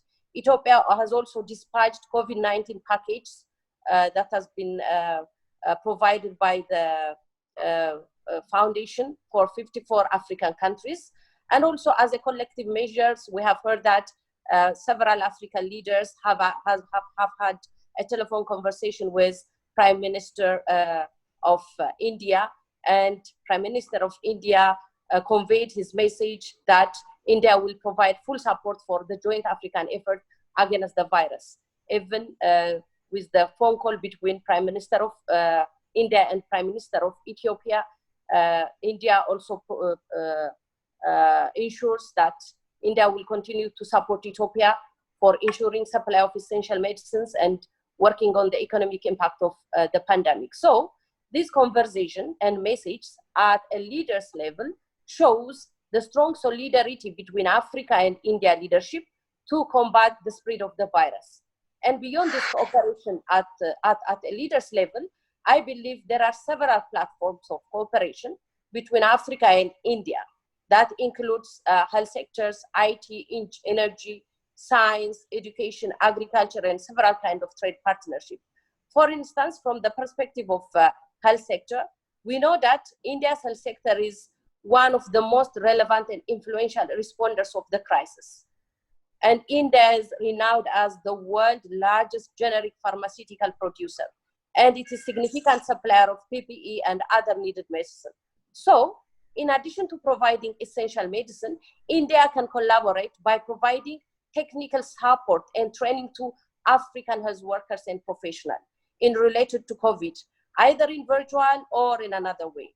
India also must consider providing scholarship and internship to medical students from African countries to enable local expertise. So far, many African countries have sent their scholar for university education in India.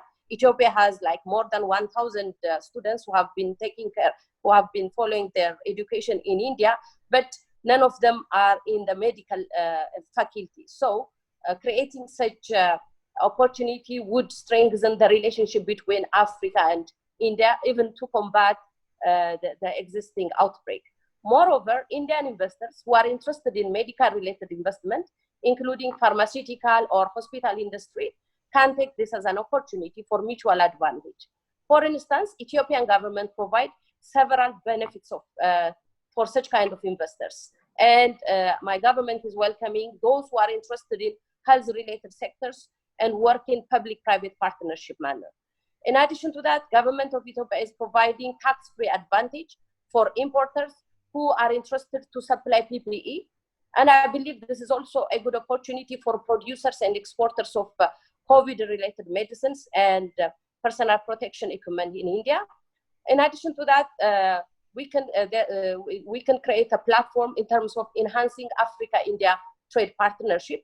Currently, India is the fourth largest trading partner of Africa.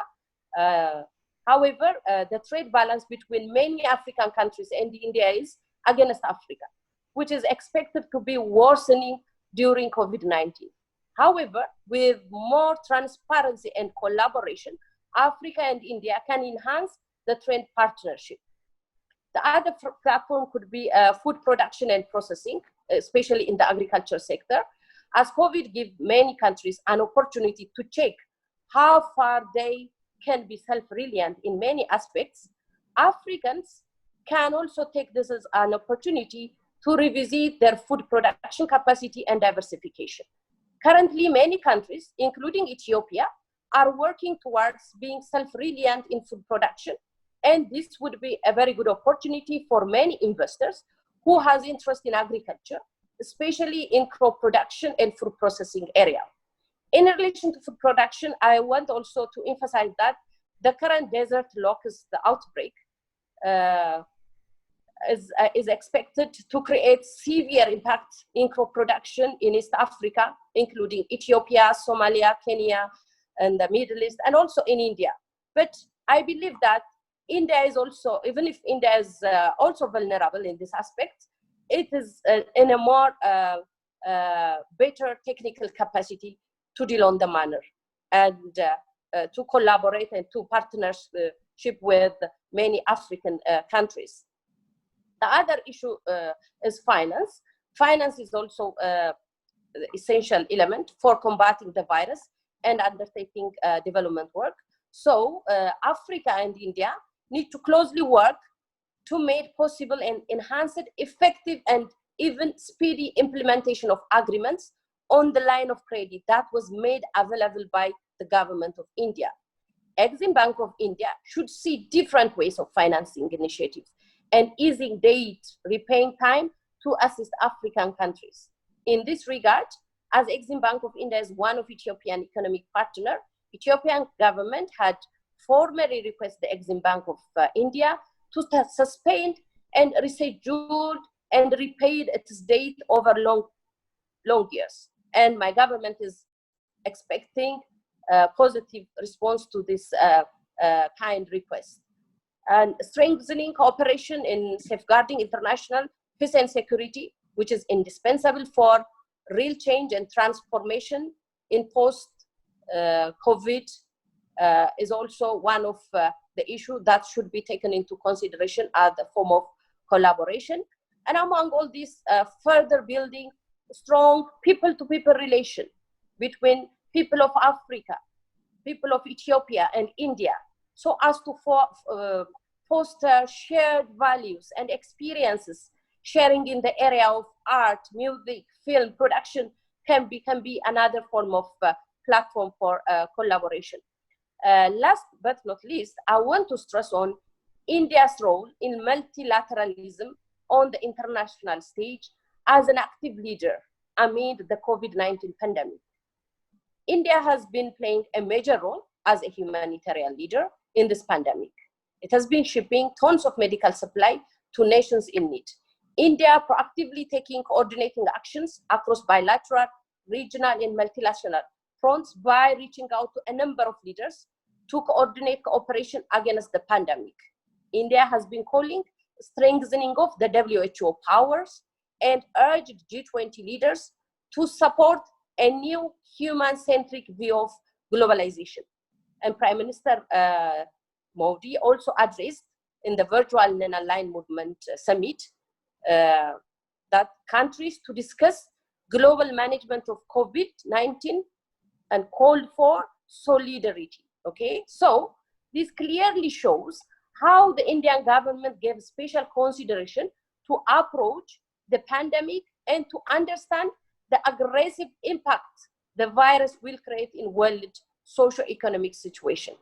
In such a way, India could be a voice for Africa to urge international organizations and most developed nations to quickly deliver the appropriate international financial assistance, debt relief to cope with the health and economic emergency, as well as to combat and mitigate the negative impact of COVID-19 across the continent. Thank you so much for listening. Thank you, Excellency, for that very focused presentation on the way ahead. Let me now invite Excellency Mohammad Maliki, Ambassador of Morocco to India. He's also simultaneously accredited to Bhutan, Maldives, Sri Lanka. Excellency, are you around? Excellency Muhammad Maliki, are you around? Yes, sir. Yes, I am. Okay, all right. Welcome to you, sir.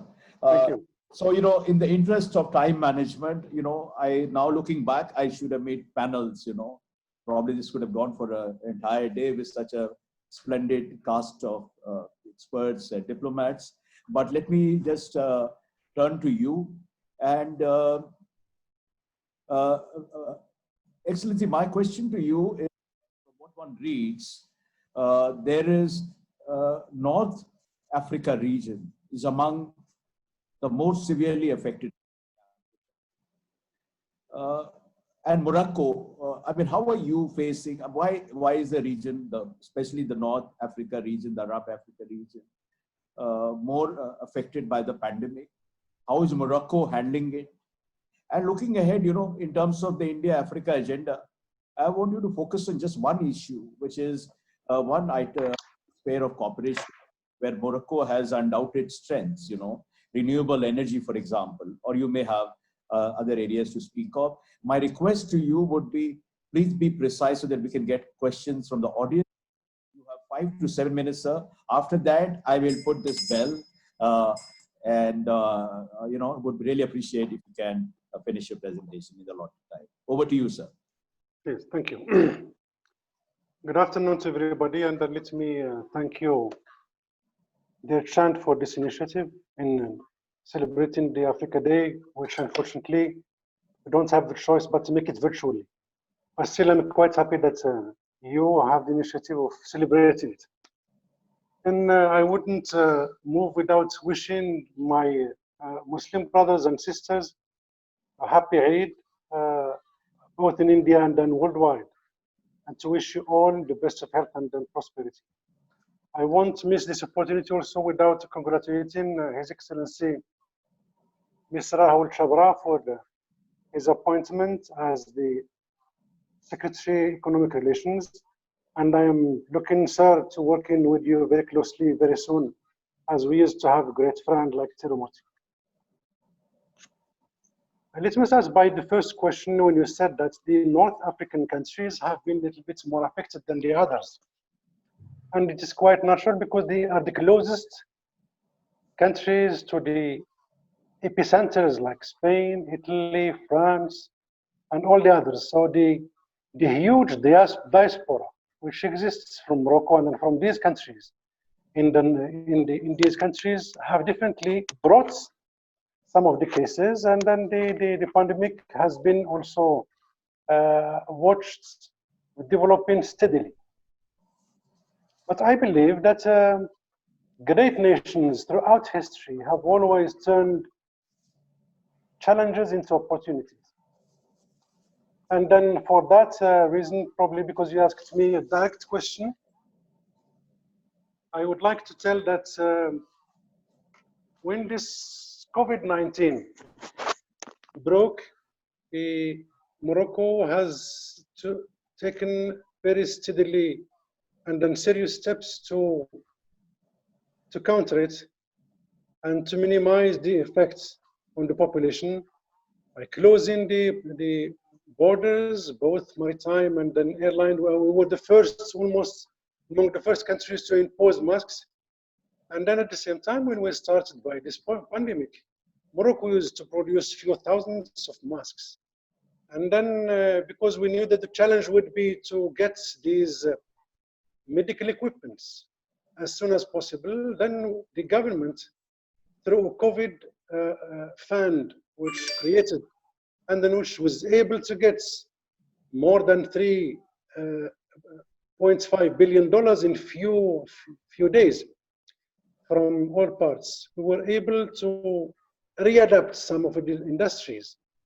And then now we are producing something like 10 million masks a day, which is a huge number, and then sufficiently supplying all the parts of Morocco, and then also exporting it. Also in terms of other equipments, we were able to create our own, what you would say, the ventilator, which is 100% made in Morocco because of the event. So the necessity sometimes is the mother of invention. That's why I want all of us from Africa and from India to see the pandemic not only to create or say probably negative things, but to look at it as, you can hear me? Hello? Yes, we can hear. Can you hear? Yes.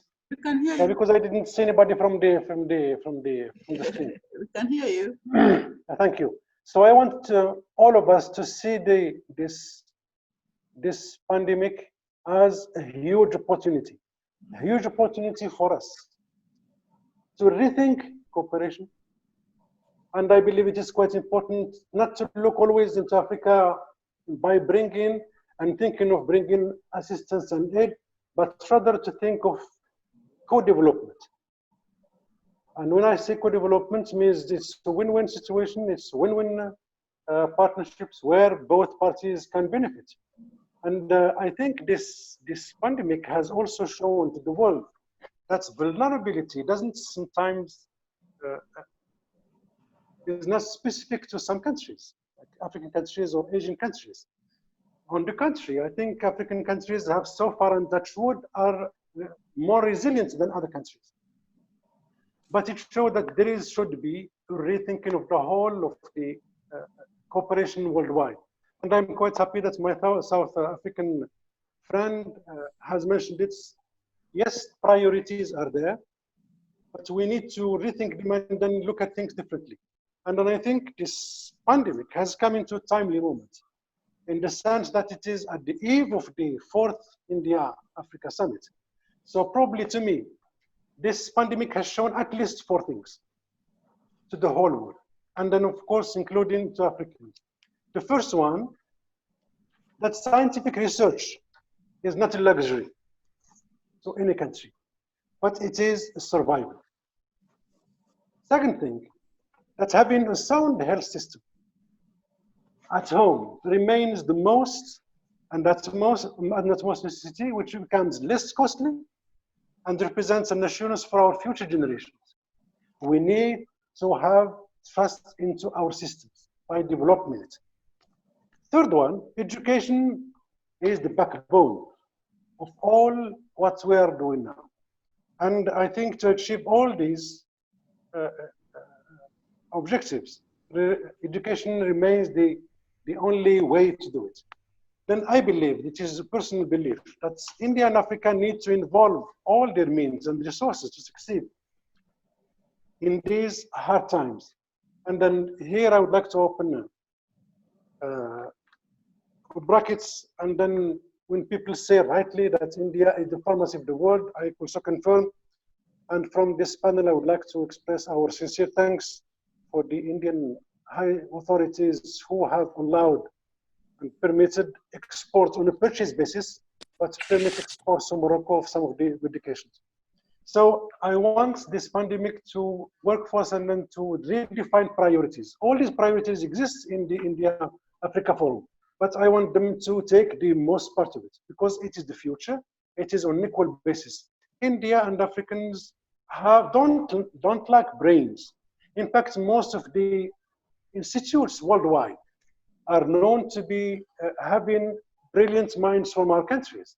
And then the last example, but not the least, is when Trump appointed the Moroccan national, Mr. Monsef, to chair or co-chair this committee to find a vaccine in the United States. So we don't lack all these elements. We just need to create additional conditions for these workers and researchers to work.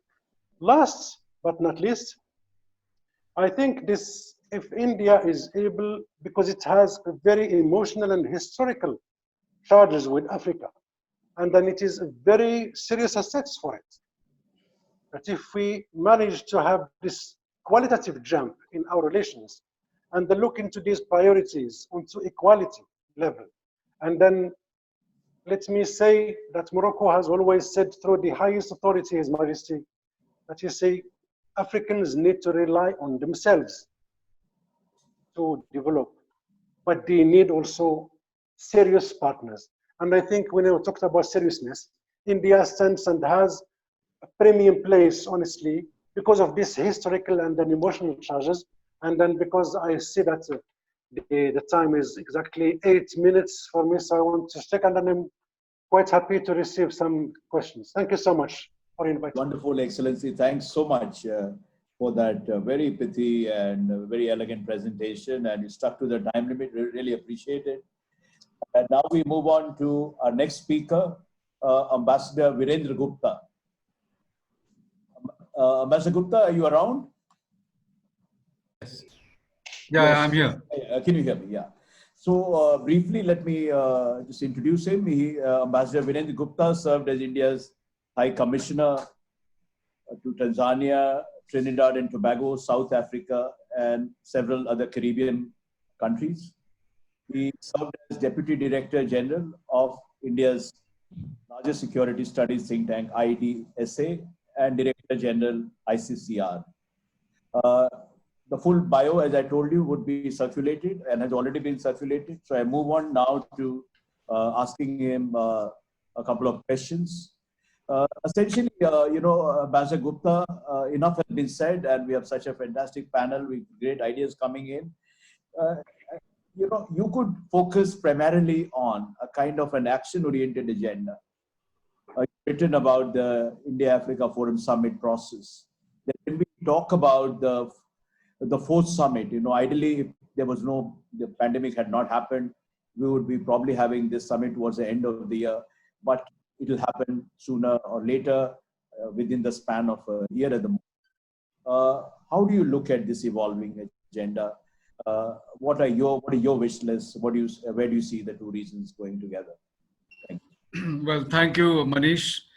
Thank you, first of all, for giving me an opportunity to share a stage with very important, distinguished people, and providing me an opportunity to see some of my very old friends, Anil Suklal, Rajan Harshe, Rahul, so many different people, and I'm so happy to be here. I would touch upon just a few points because a lot has been said already. We are at the closing, we are at the end of this very important seminar. Happy Africa Day, first of all. I'd like to touch upon what Anil had briefly referred to, the people-to-people connect. I think when you look at India, Africa, there are so many characteristics, so many defining things, which I will not go into. But one of the most compelling things which distinguishes India-Africa relations is people-to-people, strong people-to-people connect. Now, it seems to me, unfortunately, that at the present time, our government does not seem to be paying adequate attention to strengthening these people-to-people relationship. And it's been largely left to people themselves. We have a strong diaspora, we have had traditional and historic connect.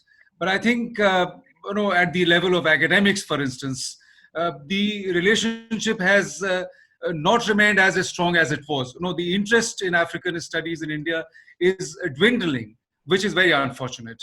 And I think all of the activities need funds. So my suggestion, first of all, is for the government, while the government-to-government relationship is very robust, I think we need to pay attention at the government level to strengthen people-to-people connect. And I think for that, you need to put money there.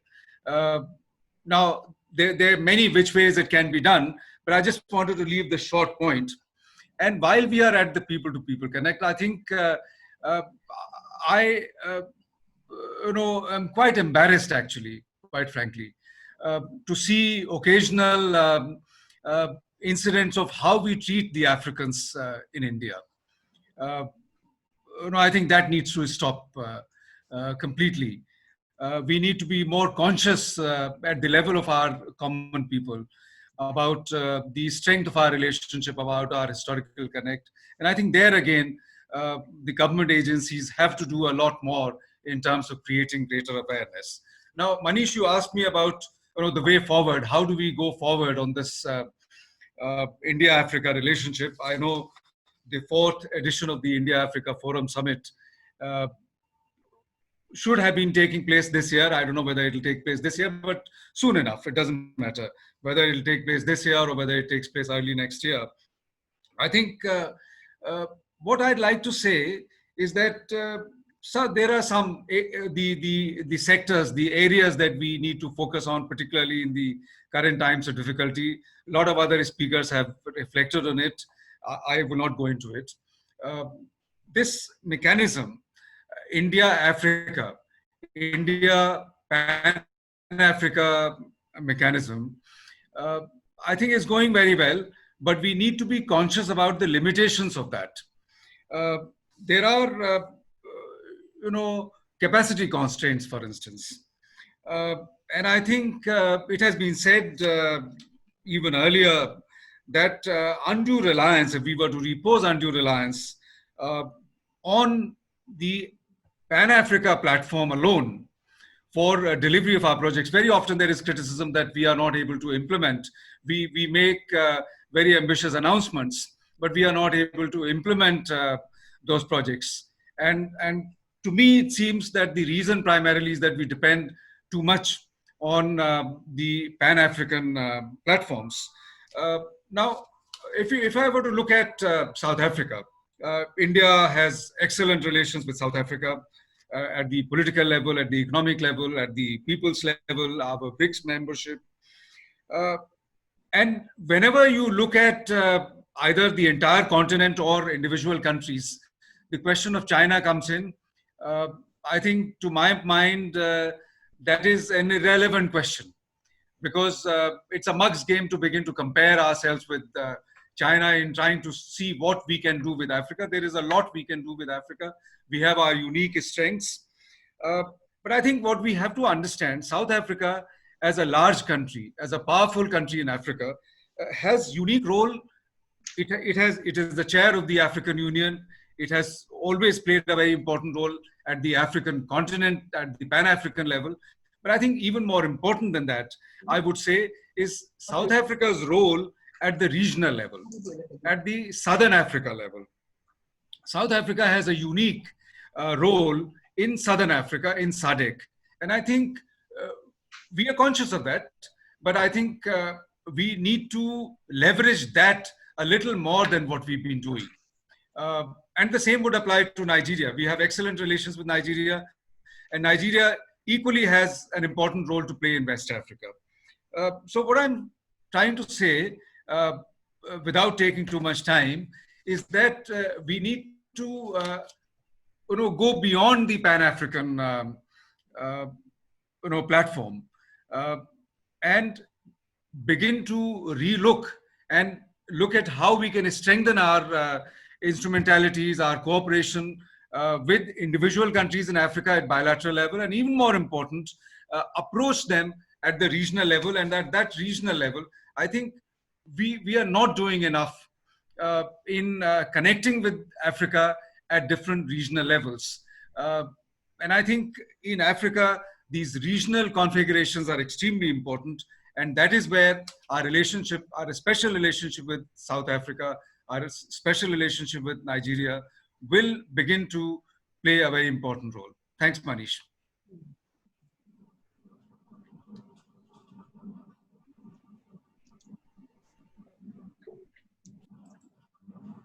Not audible. Manish, you are not audible. I'm sorry. Thank you, Ajay Gupta, for that very forward-looking presentation with some very, concrete recommendations charting the way ahead. We now move on to our next speaker, Excellency Ambassador of Mali to India. I remember visiting Mali 2-3 years ago. I was traveling with Vice President of India, and I was amazed at the vibrancy of the place. Bamako, not many know, is one of probably Africa's largest city. And it buzzes with life. Mali, for those of you who are not too familiar, also had parliamentary elections after the outbreak of pandemic. Am I right, Excellency? Parliamentary elections. Can you hear me? Excellency, can you hear me? Can you mute yourself? You have to unmute yourself.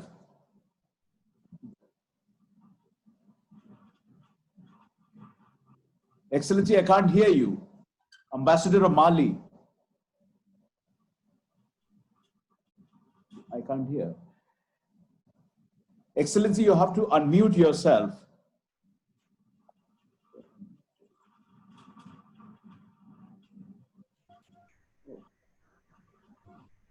Can you see a button there?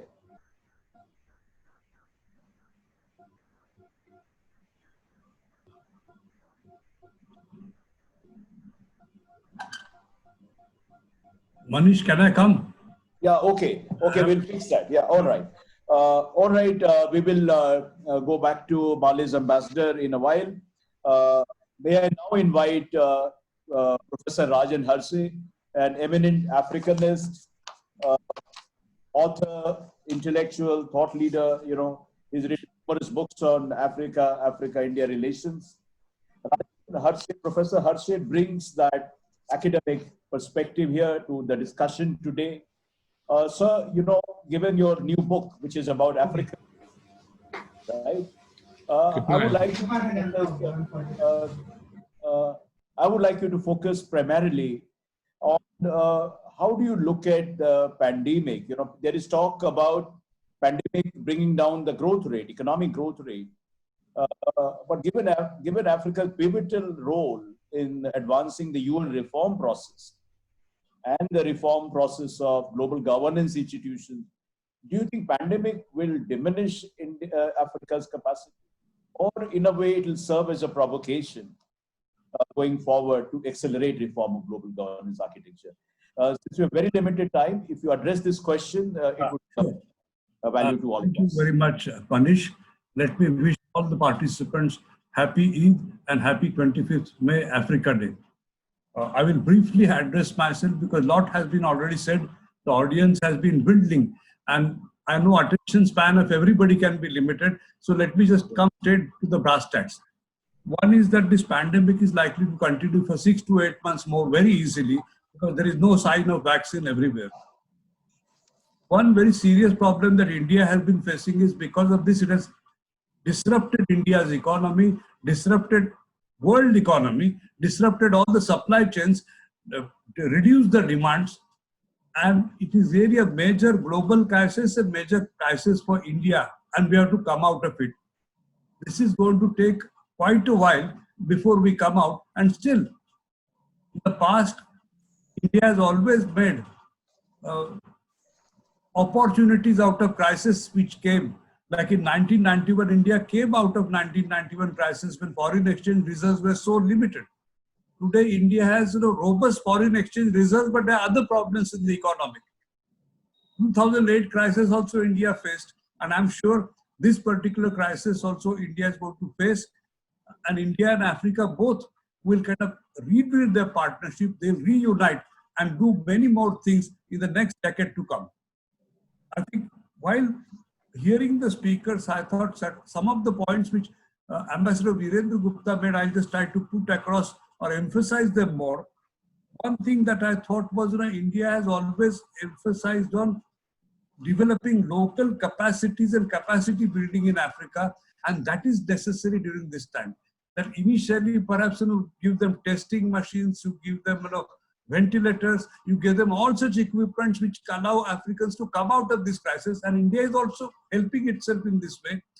But subsequently, as the kind of capacity building also involves long-term plan towards education, and India and Africa, they have to have long-term plan towards education as well as health. Both these sectors require a great deal of investments, and somewhere steps have to be taken around this right away. As far as education is concerned, I think India can share its expertise and learn from Africa, give Africa something, most certainly, especially digital divide, then scientific and technical knowledge. And this digital divide can be easily bridged because India surely is one of the important soft powers in the world today. And Africans can become drivers on the international superhighway if India's soft power is used, India's technical expertise is used, and they can access public health, they can access education, Ministry of Education also started programs like e-Pathshala, where educational partnership, research and scientific development related partnership, if that is developed, I think we will have clear idea of facts and how we can proceed further. There is also one more area which both have to face apart from economy, and that is climate change. I think this is a serious issue, and India and Africa both have to work together to see that climate change challenges we are able to encounter. Already there is International Solar Alliance operating, 48 countries are members, 25 African countries are members of it. But most important part is evolving green technologies, and scientific research which allows us to face climate problems, and also persuading developed countries constantly to see that common differentiated responsibilities adhered to when climate change is faced, and that they should share burden of the finances to see that India and African countries together can get something out of them, and they need to give lots of funds. This what they give is very limited. They have to give funds and not impose reforms on developing world. Another problem that I thought I should say, and that is concerns broader area of security. I think not many people handle it, so I will quickly put across what I feel. There are traditional and non-traditional security areas, but security should be our priority. But suppose India wants to now start trading with the African countries, the entire Indian Ocean coast and that area is important, open, and there is so much of piracy.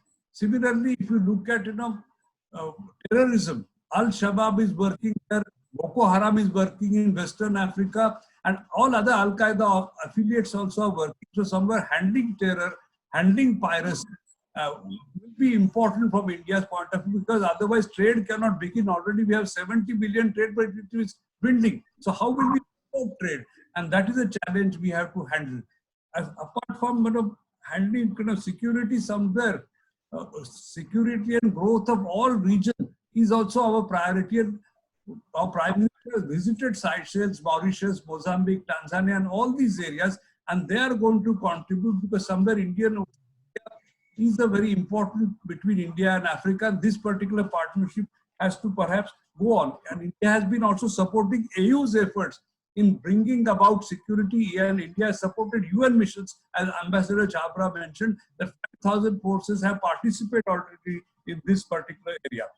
I would also like to say one more thing, that the youth-to-youth collaboration, India and Africa both have a large number of young people, and how will we work out the kind of demographic dividend by kind of employing our youth, making them kind of stimulated into something which is creative between the two, is also a challenge before us. I quite agree with Ambassador Virendra Gupta. You can't rely only on Pan-African networks. Somewhere private initiative also is necessary in this area. And how will it come, we have to think of, because of the set of years, we are going to communicate only in the digitalized world, and that has to be also addressed very squarely. Last point that I thought I should make is concerning democracy at large. I think democratization of world order, Ambassador Anil talked about. And as far as United Nations is concerned, surely Security Council requires reforms. BRICS and G20 country kind of require some admission. But democracy also is internal phenomena, and somewhere what India and Africa can take from each other has to be also understood. Somewhere I feel in a very important area of democracies, and India, for example, is a living democracy. Wonder that democracy has been among the world. India is a union of states, and somewhere it has also federalizing tendencies, and they matter. And there are countries in Africa which are now going into democratic system. And interestingly, Ethiopia, South Africa, and Nigeria, they are also working on federal lines. So how federalism can be strengthened, how federalism can be understood, how democratic governance can be understood, that can work out internally. Suppose you strengthen the bodies from local self-government to province to nation, I think democratic functioning goes on, and more democratic functioning, more ideas come, and less possibility of revolt, less possibility of tension. You can really silence guns with democracy. Africa has had very bitter experiences because of civil war, military dictatorships, secessionist movements, and only democracy can allow you that leisure to kind of get through, and how we'll function democratically, strengthen democracy first within our respective countries, then between India and Africa, and within the larger international politics of the world. All these are problems which we need to address. I think I have taken sufficient time. Financial resources are dwindling down as one is looking at world economy, and still when kind of man gets out to work and when things of COVID crisis subside, which is a leveler, we would have learned a lesson from this.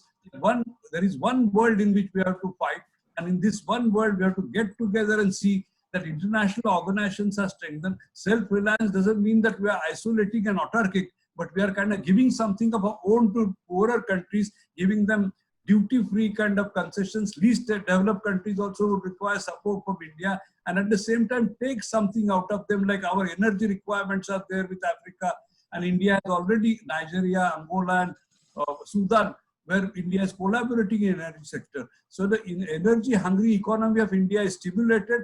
India can also take a generous position, stimulate kind of different things in Africa, where markets meet, people meet, and also there is a good treatment to Africans by and large. And that point which Dr. Virendra Gupta Sahab made, that the African students have to be treated also with respect in India. Many of students from Africa like Obasanjo, Buhari, they went back to Nigeria and headed the state. So we have to understand that when African students and 50,000 students are scholarship here, if they treat them properly, they'll be ambassadors of India to Africa, and that's how partnerships can be built up. People-to-people relationships can be built up. I think I have spoken enough. Thanks ever so much for giving me the floor. And I'm sure questions will be there. I'll be ready to answer them. Thank you ever so much, Manishji. Thanks, Professor Harshe, for that excellent presentation. I now move on to Ambassador of Mali, His Excellency Sekou Khase. Excellency, coming back to, I traveled to Mali a couple of years ago, and I found it a fascinating, very vibrant city, Bamako. Also, I hear that Mali became one of the first African countries probably to hold some sort of parliamentary elections after the pandemic erupted. My question to you essentially is that if you could talk about, briefly about how Mali is handling the pandemic. Also, I have some questions from the panelists. I thought it was a good opportunity to address this, a couple of questions, general questions, which is that how do you look at the role of external powers, like, external players like China and India in addressing the crisis Mali and Africa is facing? Very briefly, you have 7 minutes. I'll have to be ruthless now. We're really running out of time. Thanks. Thank you, moderator. Distinguished delegate, I would like to congratulate His Excellency Shabab for his appointment and assure him my full cooperation. I would also like to express the deep gratitude of the government of the Republic of Mali to the government of the Republic of India for his invaluable support in the fight against COVID-19 pandemic in my country. Indeed, last week, the ambassador of the Republic of India in Mali, His Excellency Ajani Kumar, hands over first consignment of life-saving medicines to the Minister of Health and Social Affairs of the Republic of Mali. Honorable Moderator, lot have been said by the panelists, and I would like to focus quickly in 3 points. But first of all, I would like to echo the declaration made by His Excellency Shabar, and if it is possible to have the text of his intervention. On the first point, India has been close to Africa from the beginning of the pandemic. I just mentioned the case of Mali. In addition of this ad hoc medicine assistance, I think that India should more contribute in the implementation of the African response to the COVID-19, but also with African states. I also think that India could put its skill in the fields of medicine and new technology to help African countries to better fight the COVID-19, but also other pandemic like malaria, AIDS, Ebola. Finally, India could help African countries in building health infrastructure, ranging from large hospital to field hospital. And you understand that all these areas of cooperation are set out in the guidelines principles issued by the Honorable Prime Minister of India, His Excellency Narendra Modi. Now, it's time to put into action the various commitments made in the framework of India-African partnership. My second point, I will say yes, India and Exim Bank should continue to play an important role in the post-pandemic economic recovery, but also in the construction of Africa, in close cooperation with African Union, but also at the regional and bilateral level. I would like to take this opportunity to express the gratitude of my government to the government of India and to Exim Bank for supporting my country in the field of development. However, I would like to launch an appeal to Exim Bank to grant specific treatment to the landlocked African countries, particularly landlocked countries which face terrorism. These countries with fragile economy are struck by the lack of maritime facet and by the presence of terrorists on their territory, and today by the COVID-19. Exim Bank could ask me what specific treatment we need. I will respond by lowering the current interest rate and any other measures that will help these landlocked countries to recover economically. Exim Bank can also help African countries in the area of the capacity building, particularly on the field of the presentation of development projects. Honorable Moderator, my last point will be the issue of the reform of multilateralism. I would like here to express satisfaction and the support of the government of the Republic of Mali to the candidature of India as a non-permanent member of the United Nations Security Council next year. I personally sat at the Council Security table when the country was non-permanent member in 2000-2001. I'm also a former ambassador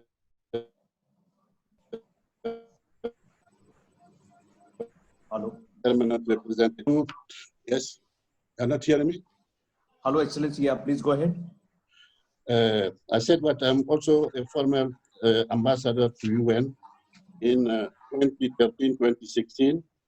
And I wanted also to remind that since 2013, Mali has hosted a peacekeeping operation, MINUSMA.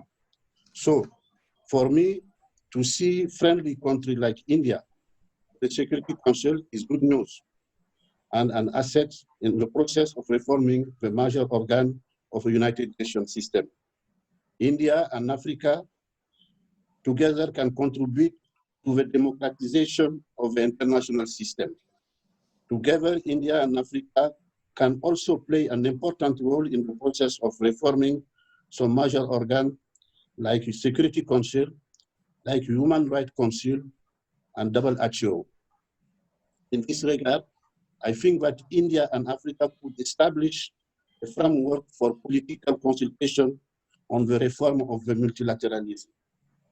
Framework can be set up with African Union, but also through bilateral political consultation. I also think that during the coming mandate of India at the Security Council, the delegation of India and the delegation of African countries, non-permanent member of the Security Council, must work hand in hand to address the issue of reform, but to work also to make the peacekeeping operation more effective in the term of the protection of civilians. I would like to stop here and thank you for your attention. Thank you, Excellency. I'm sorry to be interrupting you and concluding your very illuminating presentation. Now thanks so much. Now I invite, last but not the least, the last speaker. Someone has to be. So, yes, may I invite my friend and Pranav Kumar. He is head of international trade. He handles international trade issues, CII. He's been also very proactive with, India-Africa engagement, economic engagement. His bio has already been circulated. So now I ask Pranav to speak about, to look ahead and talk about two issues which may have been bothering a lot of people actually. That to talk about everything else is fine, but what about trade and investment, which needs a stable, positive environment, And right now we're living through very despairing, distressing times. Investment at this stage an act of faith. So how do you, going forward, how do you see economic partnership between India and Africa going in these pandemic times and beyond? And you may briefly like to touch on the African continental free trade area and what role it can play in transforming fortunes of the continent. Over to you, Pranav. Yeah, thank you very much, Manish. After listening to all the eminent panelists, very little I could add at this point of time, but since you raised the issue of continental free trade area, Africa, and given the current uncertain situation because of pandemic, outbreak of pandemic, how we can move forward. So Ambassador Rahul Chawla, initially, he already listed what all new issues, new areas where India and Africa can cooperate. And if you see the list of it, like solar energy, bridging digital divide, traditional medicines, blue economy, triangular cooperation, again, is very important. Study in India, and we are hugely dependent. We want more African students to come to India. Women empowerment, fourth industrial revolutions, all these are very important subjects where India and Indian private sector can cooperate and collaborate with African continent, African nations. Now, coming to your question on continental free trade area Africa, how it can help galvanize or expedite India-Africa cooperation in trade and investment. Before taking up this issue, let me just give a broader perspective. If you look at the current global scenario, all over we are seeing disruption. The disruption, of course, not only because of pandemic. Pandemic, in fact, it has further exaggerated and magnified the disruption. But before that, we have witnessed the big trade war involving US and China that has again big impact globally, because invariably most of the countries, either your biggest trading partner is US or your biggest trading partner is China. So this has brought big disruption in the global economy. Europe, you know that for last 3-4 years, because of the Brexit and all, again was in a turmoil. Within Asia Pacific, we were negotiating the big continental or big trade agreement like RCEP, Regional Comprehensive Economic Partnership. But again, India at the last moment decided to not to completely withdraw, but of course wait for more time to see if we can come back to the RCEP fold. So from North America to Europe to Asia Pacific, we have witnessed a significant amount of disruption, and that has really impacted the mood of the business, because business planning and business strategy depends upon the certainty, some kind of predictability. And if you compare with the African continent situation, Africa also witnessed disruption, but more in the positive in nature. Agenda 2063 already we know that's a very visionary and long-term agenda for the African continent. And more importantly, the big initiative by 55 African nations to integrate the African economy. That's a big step forward in spite of the various challenges we know. But they went ahead, they signed the agreement in 2018, so it's almost more than 1.5 years. They are going ahead, and now they are planning to go into the second phase of negotiations. And that will definitely have big impact on African engagement with the rest of the world. Because if you see the Africa as a continent, the intra-Africa trade is very minimal, very low in comparison to intra-regional trade in whether it's Europe or America or Asia you talk about. So Africa depends upon other parts of the world, both for investment and trade. So if this continental free trade area of Africa, if this goes ahead and help in the integration of the African continent, not only it will help in intra-Africa trade, but it will also help in attracting more investment from India and other parts of the world. Because if you see the major concern of Indian investment, for instance, because since the African market is not integrated, individual African countries not big in terms of, if you see the big investment has to go, then of course investor would need a economies of a scale also. So if even not continent-wise, even 4 or 5 regional economies are also integrated, that's a huge attractiveness for Indian investment and investment from other parts of the world to go to Africa. So this is one area which is we all are eagerly looking for. In fact, Ambassador Chavra also mentioned about that Indian corporate circle has to be sensitized more about the progress which African continent, African countries are making slowly, but in a very positive direction about the integration of global economy, and that will have a huge impact and positive impact on the mood of the Indian businesses to look forward to African continent. Second issue is somebody mentioned about the duty-free tariff preference scheme, which India announced in 2008 at the first India-Africa Forum Summit, and later on it was scaled up, and the current coverage is more than 98.4%, more than 98% duty-free. But if you see the impact of duty-free tariff preference scheme on the actual export from African countries to African, means though this agreement is only for the African LDCs, but they are big in number, there are 34, 35 African LDCs. But we haven't seen much increase in the export from Africa to India.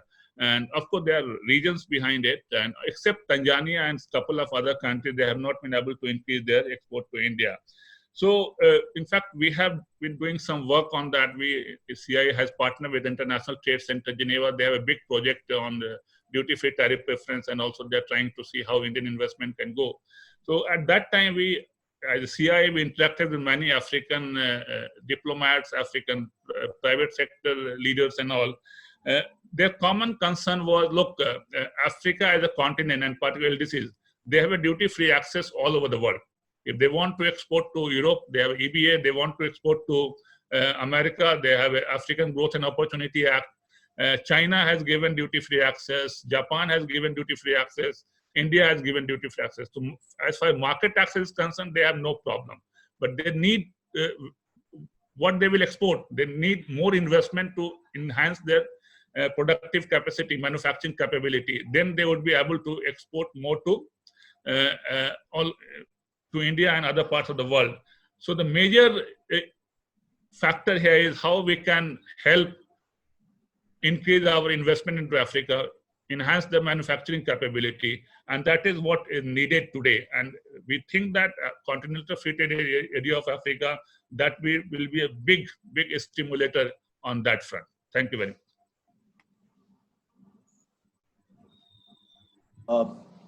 Thank you, Pranav, for mapping the way forward for economic relations to go forward.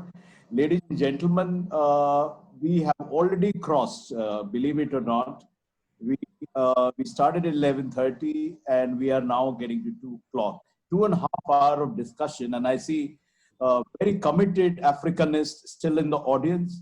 It is a tribute to the speakers, the range of ideas that have cropped up, and the spirit of discussion. So we have finally come. All the speakers had many questions, which just shows the kind of interest this conference, this webinar had generated. I'm going to be posing the questions on behalf of the behalf of the participants. Some of them have already sent in their questions. And let me start with a question that is posed to Mr. Rahul Chabra.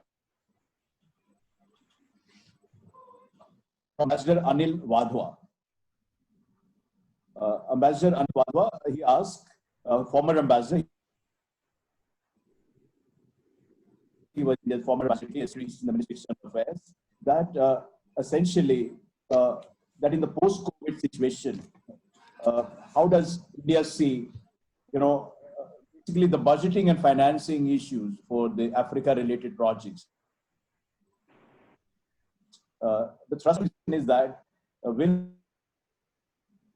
the pandemic, which is also an economic crisis, affect India's financial commitment? You can hear me, Rahul? Could you hear the question? Hello? Hello? Yeah, couldn't really hear the question. You were getting cut off all the time. Oh, okay, all right. Okay, I ask you again. This question is from Ambassador Anil Wadhwa, India's ambassador to Italy and many other countries. He asked, is phrased long in a very this thing, but basically the thrust of his question is that the pandemic, which has also brought in a full-blown economic crisis, will it impact India's financial commitment, the kind of commitment we have made to Africa, India-aided projects in Africa, or otherwise? Do you think it will diminish our capacity to advance development cooperation with Africa? I think basically it's too early to say. At the moment, of course, any commitments we have made, I mean, as you're aware, I think most of the panelists and the attendees are aware that India has never gone back on any commitment. So if you've made a commitment, the commitment will be met. Regarding new commitments, of course, that's a function of the resources available. So if there is really a drastic fall and the economy does contract, which doesn't seem like with today's news about air services beginning and the country opening up. So I hope that we will be at least able to maintain the levels that we have been over the last few years. There may not be a big increase, but I'm sure we'll be able to try and retain. But we might need to change the model. I mean, the financing model, whether it will be completely public sector led, will there be an element of public-private partnership? We could think about different innovative ways of financing and looking at different ways. Thank you. The next question comes from, this question is from Ruchita Berry. She is a research scholar, senior fellow with IDSA. She worked a lot in Africa. This question is for Ambassador Anil Suklal. She asks that given the current paralysis within the United Nations, what are the objectives of South Africa as a non-permanent member of the United Nations Security Council? Can you hear me? Well, yes. No, thank you for that question. I think it's an important question. As I indicated, this year is a seminal year to look at reform of the United Nations, including the Security Council. Prime Minister Modi has spoken extensively about a reform multilateralism. And the frustration is the slow pace of work of the intergovernmental negotiations within the UN system. And that's partly because there's a reluctance by a number of key countries, including some of the current permanent members, to see any reform taking place. Now, Africa is very clear, and South Africa is very clear. We want a reform of the Security Council, and it's long overdue. As I indicated, in 1945, when the UN was formed, most of Africa was not present at the table because we were still under colonial rule. When the first reform took place in 1963, we were represented there as Africa by a few countries, but in a weak position. Today, you have a united Africa. You have a common position in terms of Security Council reform. There is Zulwini consensus.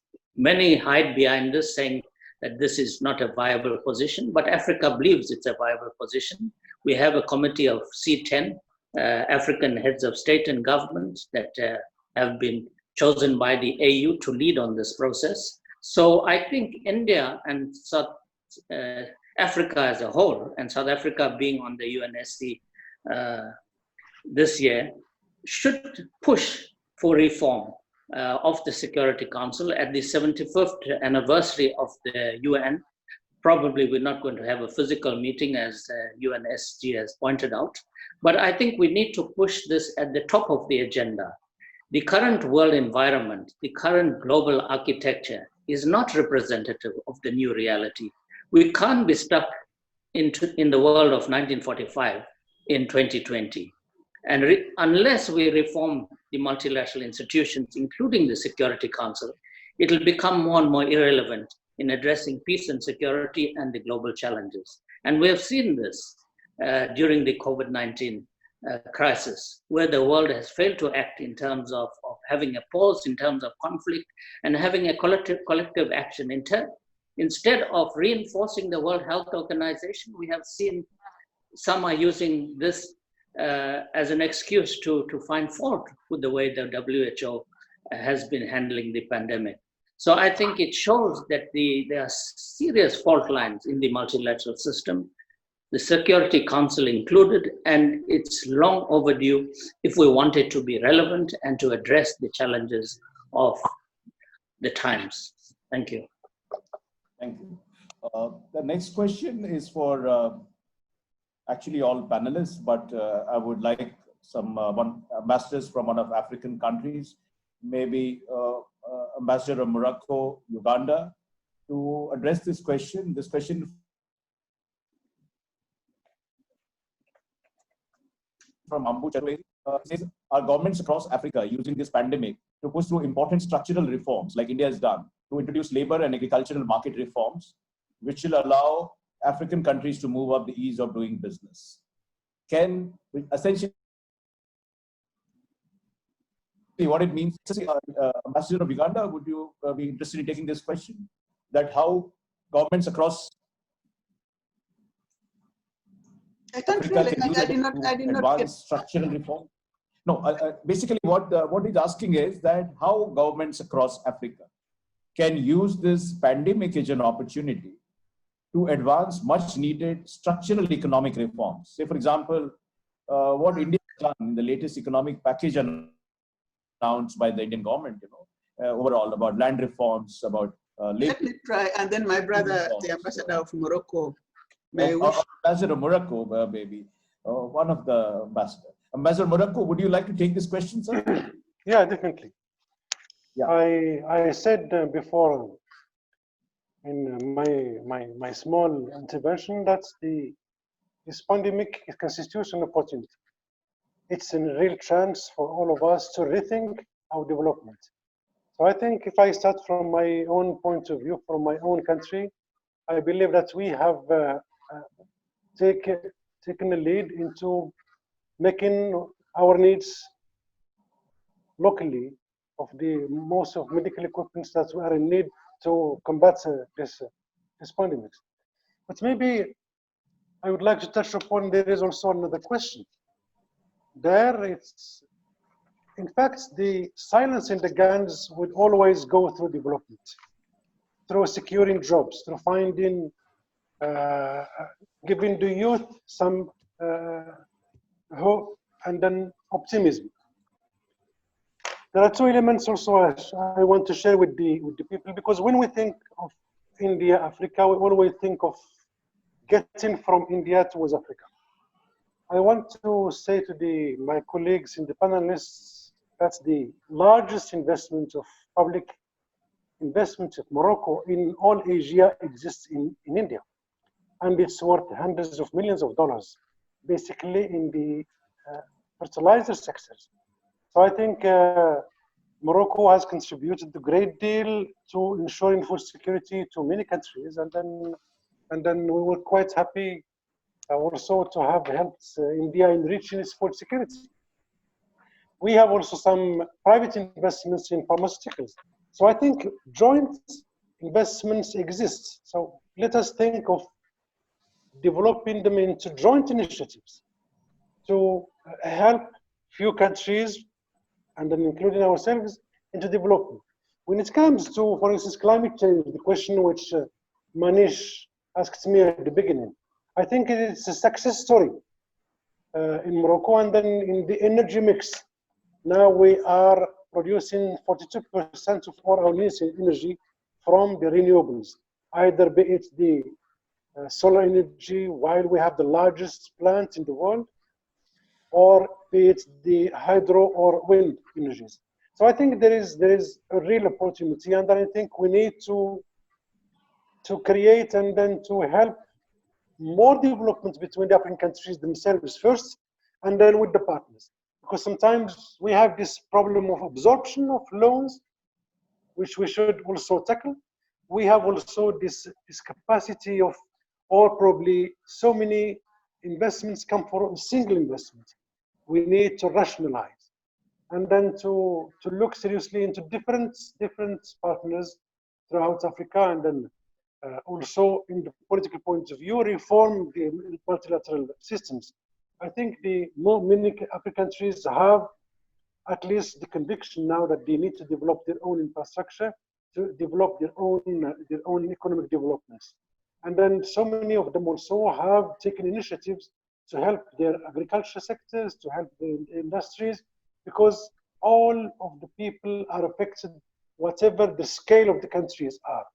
So the help is important according to the availability also, and the importance of the economies in these countries. Thank you so much, sir. Thanks, Excellency. The next question is for Mr. Rahul Chhabra. Rahul, this question is from Vijay Nayak, senior Indian journalist. He is asking that, India and Africa, the two sides have been talking about some ambitious plans for blue economy. You are in Kenya out there, what do you make out of, the future of blue economy cooperation between India and Africa? Yeah, definitely. I mean, it's one of the, as I mentioned, it's one of the new sectors that is going to be focused upon. And Kenya is putting a lot of emphasis on this sector. They have a big coastline. They are looking at sort of monetizing the resources there. And India is in an ideal position to collaborate with, it sort of fits in with our overall Indian Ocean strategy also, because the coastline is the Indian Ocean. So there is a lot of scope. We need to sort of come into concrete projects. But as of now, that is a sector that has been identified for future planning. Right. Thanks. The next question is for Exim Bank Managing Director David Rastina.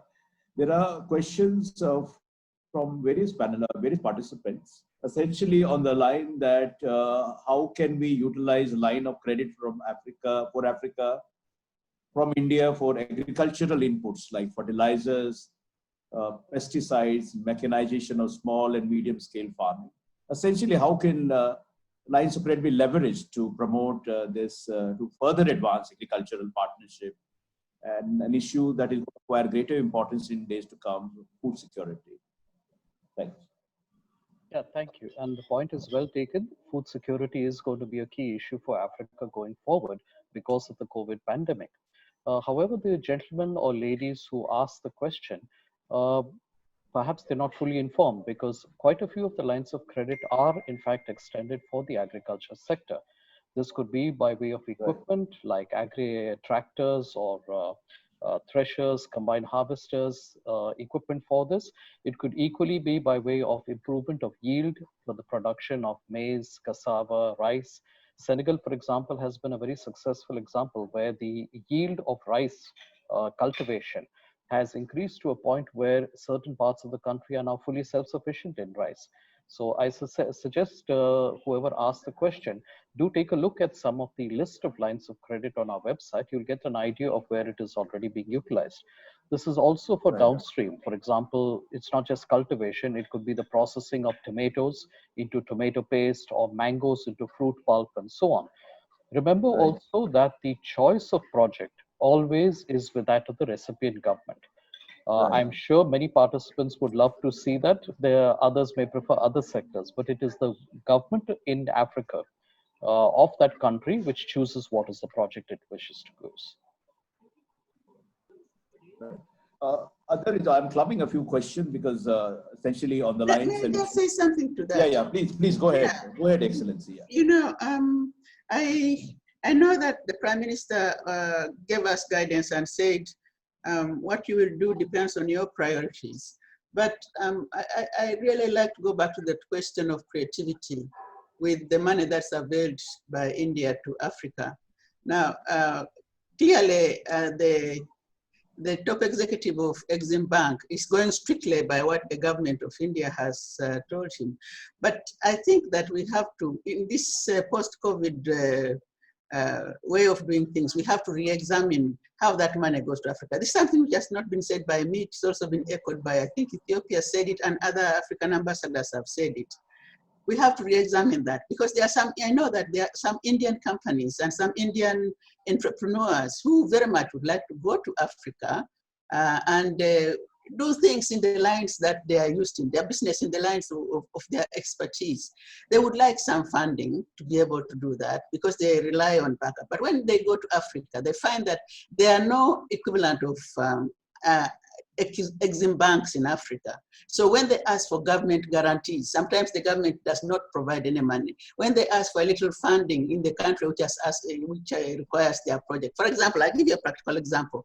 There is a cassava person who wanted to do cassava into starch, cassava into liquids, cassava into pharmaceuticals and so on. And he wanted a little funding from government X. And that money was not available in the government. But it was here.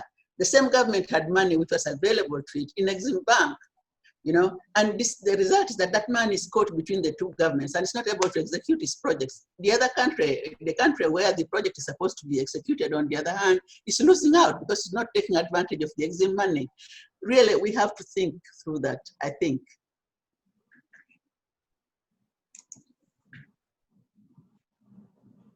The next question is for Mr. Rahul Chabra. Rahul, this question is from Ambassador Ashok. He says about what is the current status, how do you look at the potential of the much talked about Africa-Asia growth corridor? Is it still on our agenda? Where are we going? Yes, it was launched a few years back, but as probably some of you are aware, it's completely a think tank-led initiative. So RIS on our side and a Japanese think tank on the other side. So it really, the government of India is supportive. They're waiting for, if any movement has to take place, it's really the think tank-led initiative. So when they come up with ideas, proposals, we are ready to take it forward.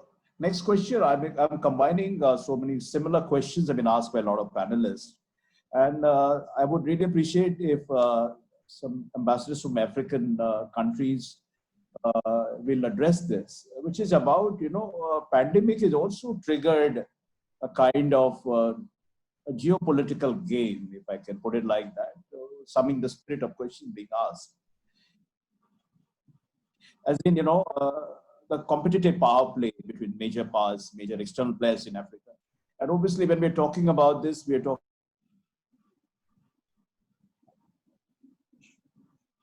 about this. China, of course, they're all bashing on China being blamed by for the origin of for the virus. With China going forward, and essentially the world, we don't understand, briefly touch on that. What is Africa's strategy for engaging with the world, balancing different players with their competitive agendas? Who would like to? And let me try and let's see whether my brothers from Morocco and Mali will help me. But I think that Africa's priorities have already been set out by Africa Agenda 2063. And that contains the aspirations of the continent on a wide area, on security, peace and security, on development, on climate change, on every aspect. These are the issues which concern Africa now.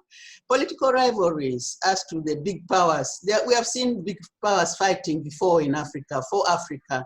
We have also seen where they have taken us as Africa. Basically, they've left us sometimes in a worse state than we were before. And we have a new breed of leadership in Africa, which is looking more at the interest of Africa, more than the interest of the big powers. And they can also analyze situations and see that this is a question of rivalry between the big powers, and we don't want to go there. Basically, Africa wants the best for itself from whoever is prepared to ally with us in the areas of our interest. It's time that Africa set the pace, and I think it is doing so. Ambassador of Ethiopia, would you like to address this question as well? Excellency, Ambassador of Ethiopia to India, are you still around? Can I also come in on this? Ali, yeah, you can. Yes, Ambassador Shukla, go ahead. I think, as you pointed out, there's been a lot of finger pointing. This virus is supposed to have created a level playing field and see how humanity comes together in addressing the challenges. Firstly, in saving lives, in sharing experience, and working together. But unfortunately, some role players globally have used this virus to further create schisms between global powers. We don't want to see a return to a superpower status or one or two poles of power. We are very clear as Africa, we want a multipolar world. And we want to see an inclusive process where no one is left behind, no country is marginalized. But what is quite clear, and just last week, Chinese Foreign Minister Wang Yi echoed that we may be entering a new Cold War. We don't want another Cold War. We know the casualties of the last Cold War. It's always the poorest of the poor that suffers most. And we don't want to be caught up in a new power equation where Africa is used as a stamping ground. Because Africa is the last frontier for development. And we are very certain we have put in place mechanisms since the formation of the AU, various mechanisms, including the African peer review mechanism, the Pan-African Parliament. We'd like to see a more equitable world order based on the realities of the current world. And definitely you will see a changed paradigm. You will see a new paradigm in terms of how partnerships are going to be forged in future, post-COVID, because COVID has exploited the fault lines in terms of a few countries trying to gravitate and hold power and marginalizing others. I think that era is over. We're going to see alliances being formed on mutual benefit, alliances being re-examined in terms of what value they add to both parties rather than being there just as handouts. Africa is very clear. We don't want handouts. We want partnerships, sustainable partnerships. So I think post-COVID, you will see new alignments, new paradigms, and new forms of how partnerships are going to be created. Thank you. Excellencies, participants, speakers, I think we have to end this somewhere. We have had a very rich discussion. There are so many questions that will probably take an entire day, and to address all that. So I don't want to be. I can see that we've been here for almost we're touching 3 hours. Again, I think it's an eloquent testimony to the richness of discussions, the sheer range of ideas that have been generated. Thank you all for your contribution. Before I do the vote of thanks, let me also point out that all your suggestions and recommendations emerged out of this, we'll be putting it out in the next edition, hopefully in the form of a book as well, because it's really a very rich, layered discussion. I would also, of course, we have the recording of the entire conference, but I would urge each speaker and you will hear from us in the form of some question which you've addressed, that if you wish to add on or provide a written in the form of a book without long preambles, you're most welcome to do so. At the end of the conference now, it's basically for me to thank above all Rahul Chabra, who has taken time off from Nairobi, and much before he takes charge, he probably is going to be doing that in the first week of June. Before he comes in here, he's going to have a busy time supervising evacuation flights and a lot of work. But Rahul, thank you so much for joining in, sharing your thoughts, and connecting with the people you're going to be seeing more often as you come to Delhi and travel around the world. Thank you to each of the speakers. I can't thank you enough for really making it and for sticking out right till the end. I mean, it's exemplary tenacity, exemplary interest, and above all, to the very loyal, very dedicated audience, especially those who have hung on right till the end. So, ladies and gentlemen, it's time to say goodbye. Do share your feedback. We will continue this. I was going to ask Rahul one more question, but I think I'll restrain. Essentially, everybody's talking about the next summit. But with the uncertainty spawned by the pandemic, I guess it's really difficult to speak about that. Let me just end with, this time we're talking about Africa Day, and we talk about it's time for Africa. I mean, for all of us to really engage with Africa, it's always time for Africa. And the spirit of oneness, which I spoke about right at the beginning, that beautiful poem, that spirit of solidarity is what will carry us through.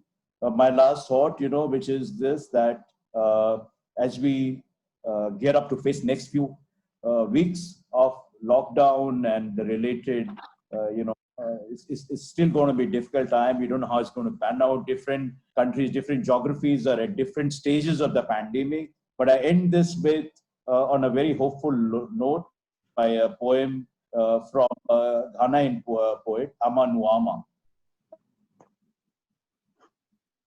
And she says, no shoes to put on their feet, who have barely any food to eat, who believe in some unreal hope, dare to dream wild and free. Dare to dream, ladies and gentlemen, this idea, art of dreaming, this of hoping despite impossible and trying situation is embedded in the DNA of India and Africa and will carry us through and will enable us to deepen the partnership. Thank you once again to all of you for joining this discussion, for enriching the discussion. I'm grateful to you. Thank you so much. We'll see you once. Thank you. Thank you. Thank you. Thank you.